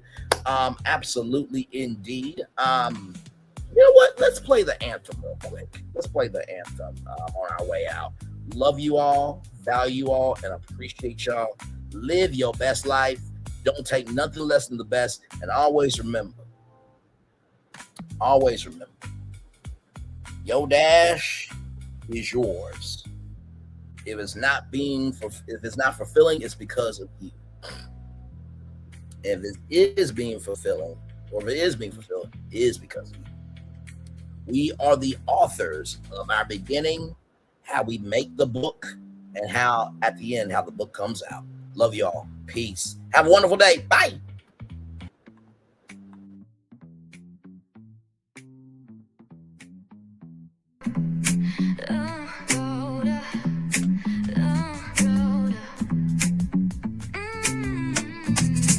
Lights go low, the city goes high. Stories untold under moonlit skies. Brave only, got the vibe, got the flow for the culture. Yeah, you already know. Turn it up, lean back, feel the breeze. Late night truths drifting through the trees. It's for the culture, by the culture. Braylon Lee's got the soul to show ya. Breaking it down, lifting it higher. Feel the rhythm, spark the fire. Headlines flip with a soulful twist. Behind the scenes where the magic sits. It's the heartbeat of the now and the then, where the story starts and never ends. Tune in, lean and feel the groove. Every moment, a vibe you can't lose. It's for the culture, by the culture. Braylon Lee's got the soul to show you. Breaking it down, lifting it higher. Feel the rhythm, spark the fire.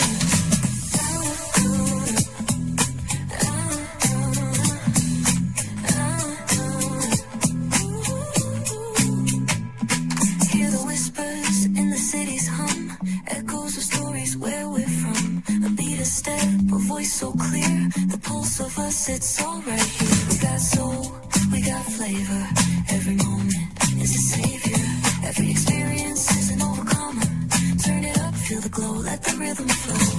Spotlight shining, we in the zone. This is the place where the culture's grown. Stories untold, now they're coming alive. Braylon Lee got the vibe tonight. One thing to know and two things for sure. Higher is waiting and lower is available. But either way, we gotta go on tour. It's Braylon Lee's virtual tour, where the culture makes its move. Feel the love, feel the truth. This is us, this is you. From the unknown, the unembraced and more. This show, this brand, and the possibilities of what can be is all here for you. I'm just a kid from the rock, trying to be a rock for people, trying to make it best they can to become.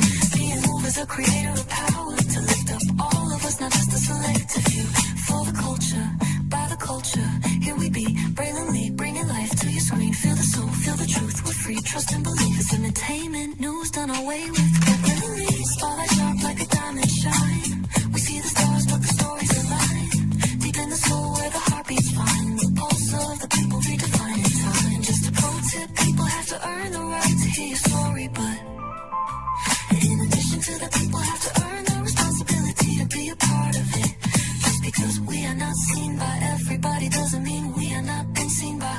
to see us. Noise equals attention and sound equals purpose. Anybody can be a creator, but it takes a somebody to be an artist.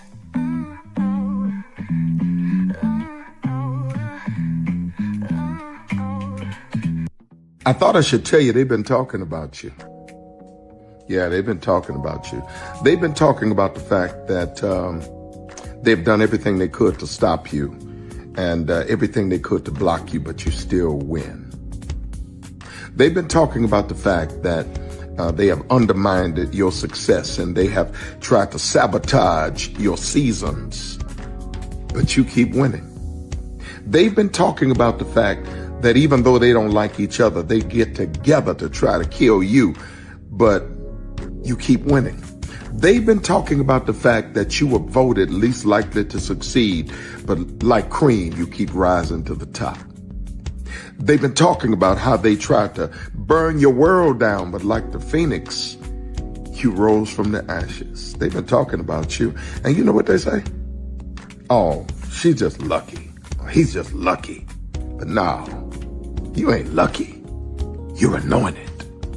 You got something on you. You got favor on you. You got power on you. You were born to win. Now they can call it luck, but it's grace. They can call it luck, but it's favor. But whatever they call it, it doesn't matter, because you know what God calls you? Do you know what God calls you? A winner. I thought I should tell you they've been talking about you.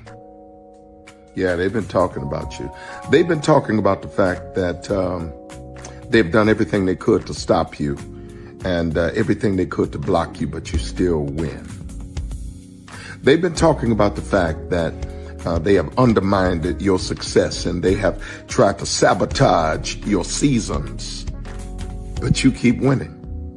They've been talking about the fact that even though they don't like each other, they get together to try to kill you, but you keep winning. They've been talking about the fact that you were voted least likely to succeed, but like cream, you keep rising to the top. They've been talking about how they tried to burn your world down, but like the phoenix, you rose from the ashes. They've been talking about you, and you know what they say? Oh, she's just lucky. He's just lucky. But no, you ain't lucky. You're anointed. You got something on you. You got favor on you. You got power on you. You were born to win. Now they can call it luck, but it's grace. They can call it luck, but it's favor. But whatever they call it, it doesn't matter, because you know what God calls you? Do you know what God calls you? A winner. I thought I should tell you they've been talking about you. Yeah, they've been talking about you. They've been talking about the fact that they've done everything they could to stop you and everything they could to block you, but you still win. They've been talking about the fact that they have undermined your success and they have tried to sabotage your seasons, but you keep winning. They've been talking about the fact that even though they don't like each other, they get together to try to kill you, but you keep winning. They've been talking about the fact that you were voted least likely to succeed, but like cream, you keep rising to the top. They've been talking about how they tried to burn your world down, but like the phoenix, you rose from the ashes. They've been talking about you, and you know what they say? Oh, she's just lucky. He's just lucky. But no, you ain't lucky. You're anointed. You got something on you. You got favor on you. You got power on you. You were born to win. Now they can call it luck, but it's grace. They can call it luck, but it's favor. But whatever they call it, it doesn't matter, because you know what God calls you? Do you know what God calls you? A winner.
morning, America.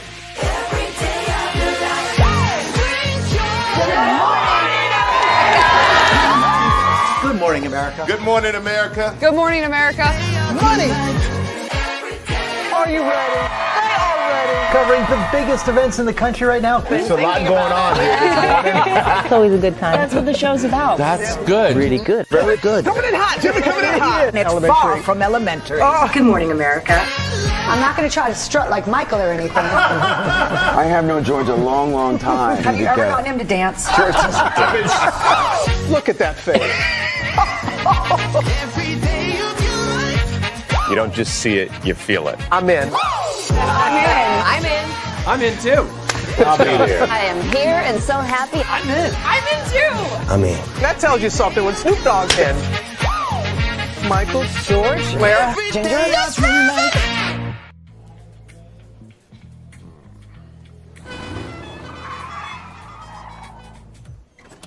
Come with me if you want to live a more delicious life.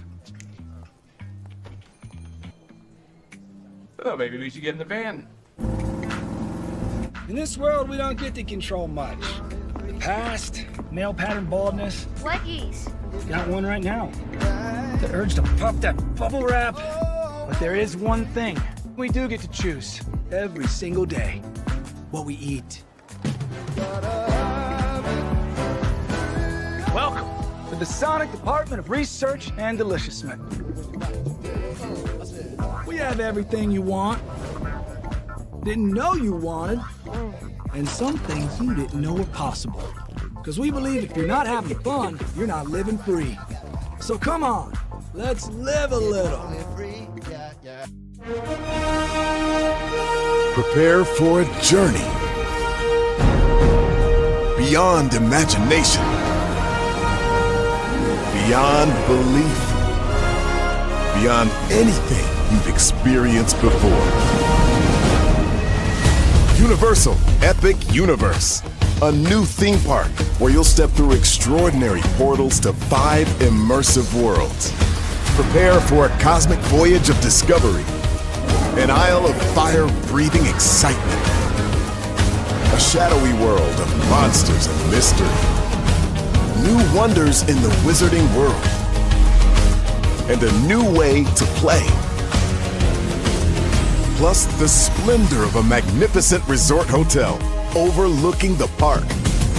It's all new excitement at Universal Orlando Resort. A week's worth of vacation thrills with 4 amazing theme parks, a variety of spectacular themed hotels, and incredible dining and entertainment. It's all at Universal Orlando Resort, where you'll find new adventures every day. Explore the astonishing worlds of Universal Epic Universe at Universal Orlando Resort.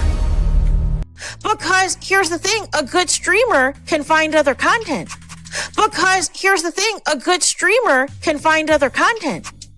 Because here's the thing, a good streamer can find other content. Because here's the thing, a good streamer can find other content. Because here's the thing, a good streamer can find other content. Because here's the thing, a good streamer can find other content. I've been moving on my own accord, covering Black culture. There is more to life. I heard that, friend. Braylon, shout out to Braylon. Make sure y'all go follow Braylon in case y'all haven't. I love your content. I have been moving on my own accord, covering Black culture. There is more to life. I heard that, friend. Braylon, shout out to Braylon. Make sure y'all go follow Braylon in case y'all haven't. I love your content. I have been moving on my own accord, covering Black culture. There is more to life. I heard that, friend. Braylon, shout out to Braylon. Make sure y'all go follow Braylon in case y'all haven't. I love your content. Child, Braylon been over there doing his thing, minding his GD business, staying out of trouble, trying to get the folks some positive stuff to talk about. Besides lying all the damn time. Child, Braylon been over there doing his thing, minding his GD business, staying out of trouble, trying to get the folks some positive stuff to talk about. Besides lying all the damn time. Child Relevant over there doing his thing, minding his GD business, staying out of trouble, trying to get the folks some positive stuff to talk about. Besides lying all the damn time. Child Relevant over there doing his thing, minding his GD business, staying out of trouble, trying to get the folks some positive stuff to talk about. Besides lying all the damn time. Child Relevant over there doing his thing, minding his GD business, staying out of trouble, trying to get the folks some positive stuff to talk about. Besides lying all the damn time. Child Relevant over there doing his thing, minding his GD business, staying out of trouble, trying to get the folks some positive stuff to talk about. Besides lying all the damn time. Good morning, TikTok. Can I have your attention, please? Girl, are you ticking? Are you talking? Because knowledge is knocking. Then I want to talk to you. Good morning, TikTok. Can I have your attention, please? Girl, are you ticking? Are you talking? Because knowledge is knocking. Then I want to talk to you real quick about ignoring a bitch. Oh, there's power in turning the other cheek. Now, I'm going to tell you something. One thing about people that like to throw shade, you don't fight shade with shade. The only thing that overrides and destroys the shade is the sunlight. See, your light got to be so bright that you keep that bitch where they belong, in the shadows, the dark. The bitch is invisible, and we don't see you, girl. See, you don't go back and forth with a person that's hating on you, because when you do that, you become just like them, a weak bitch. So the next time they mention your name in a status or your name come up in a conversation, don't respond because you're too high to look that low. We can't go back and forth with people that we can't reach and that's not on our level. We not sitting at the same table eating the same meals.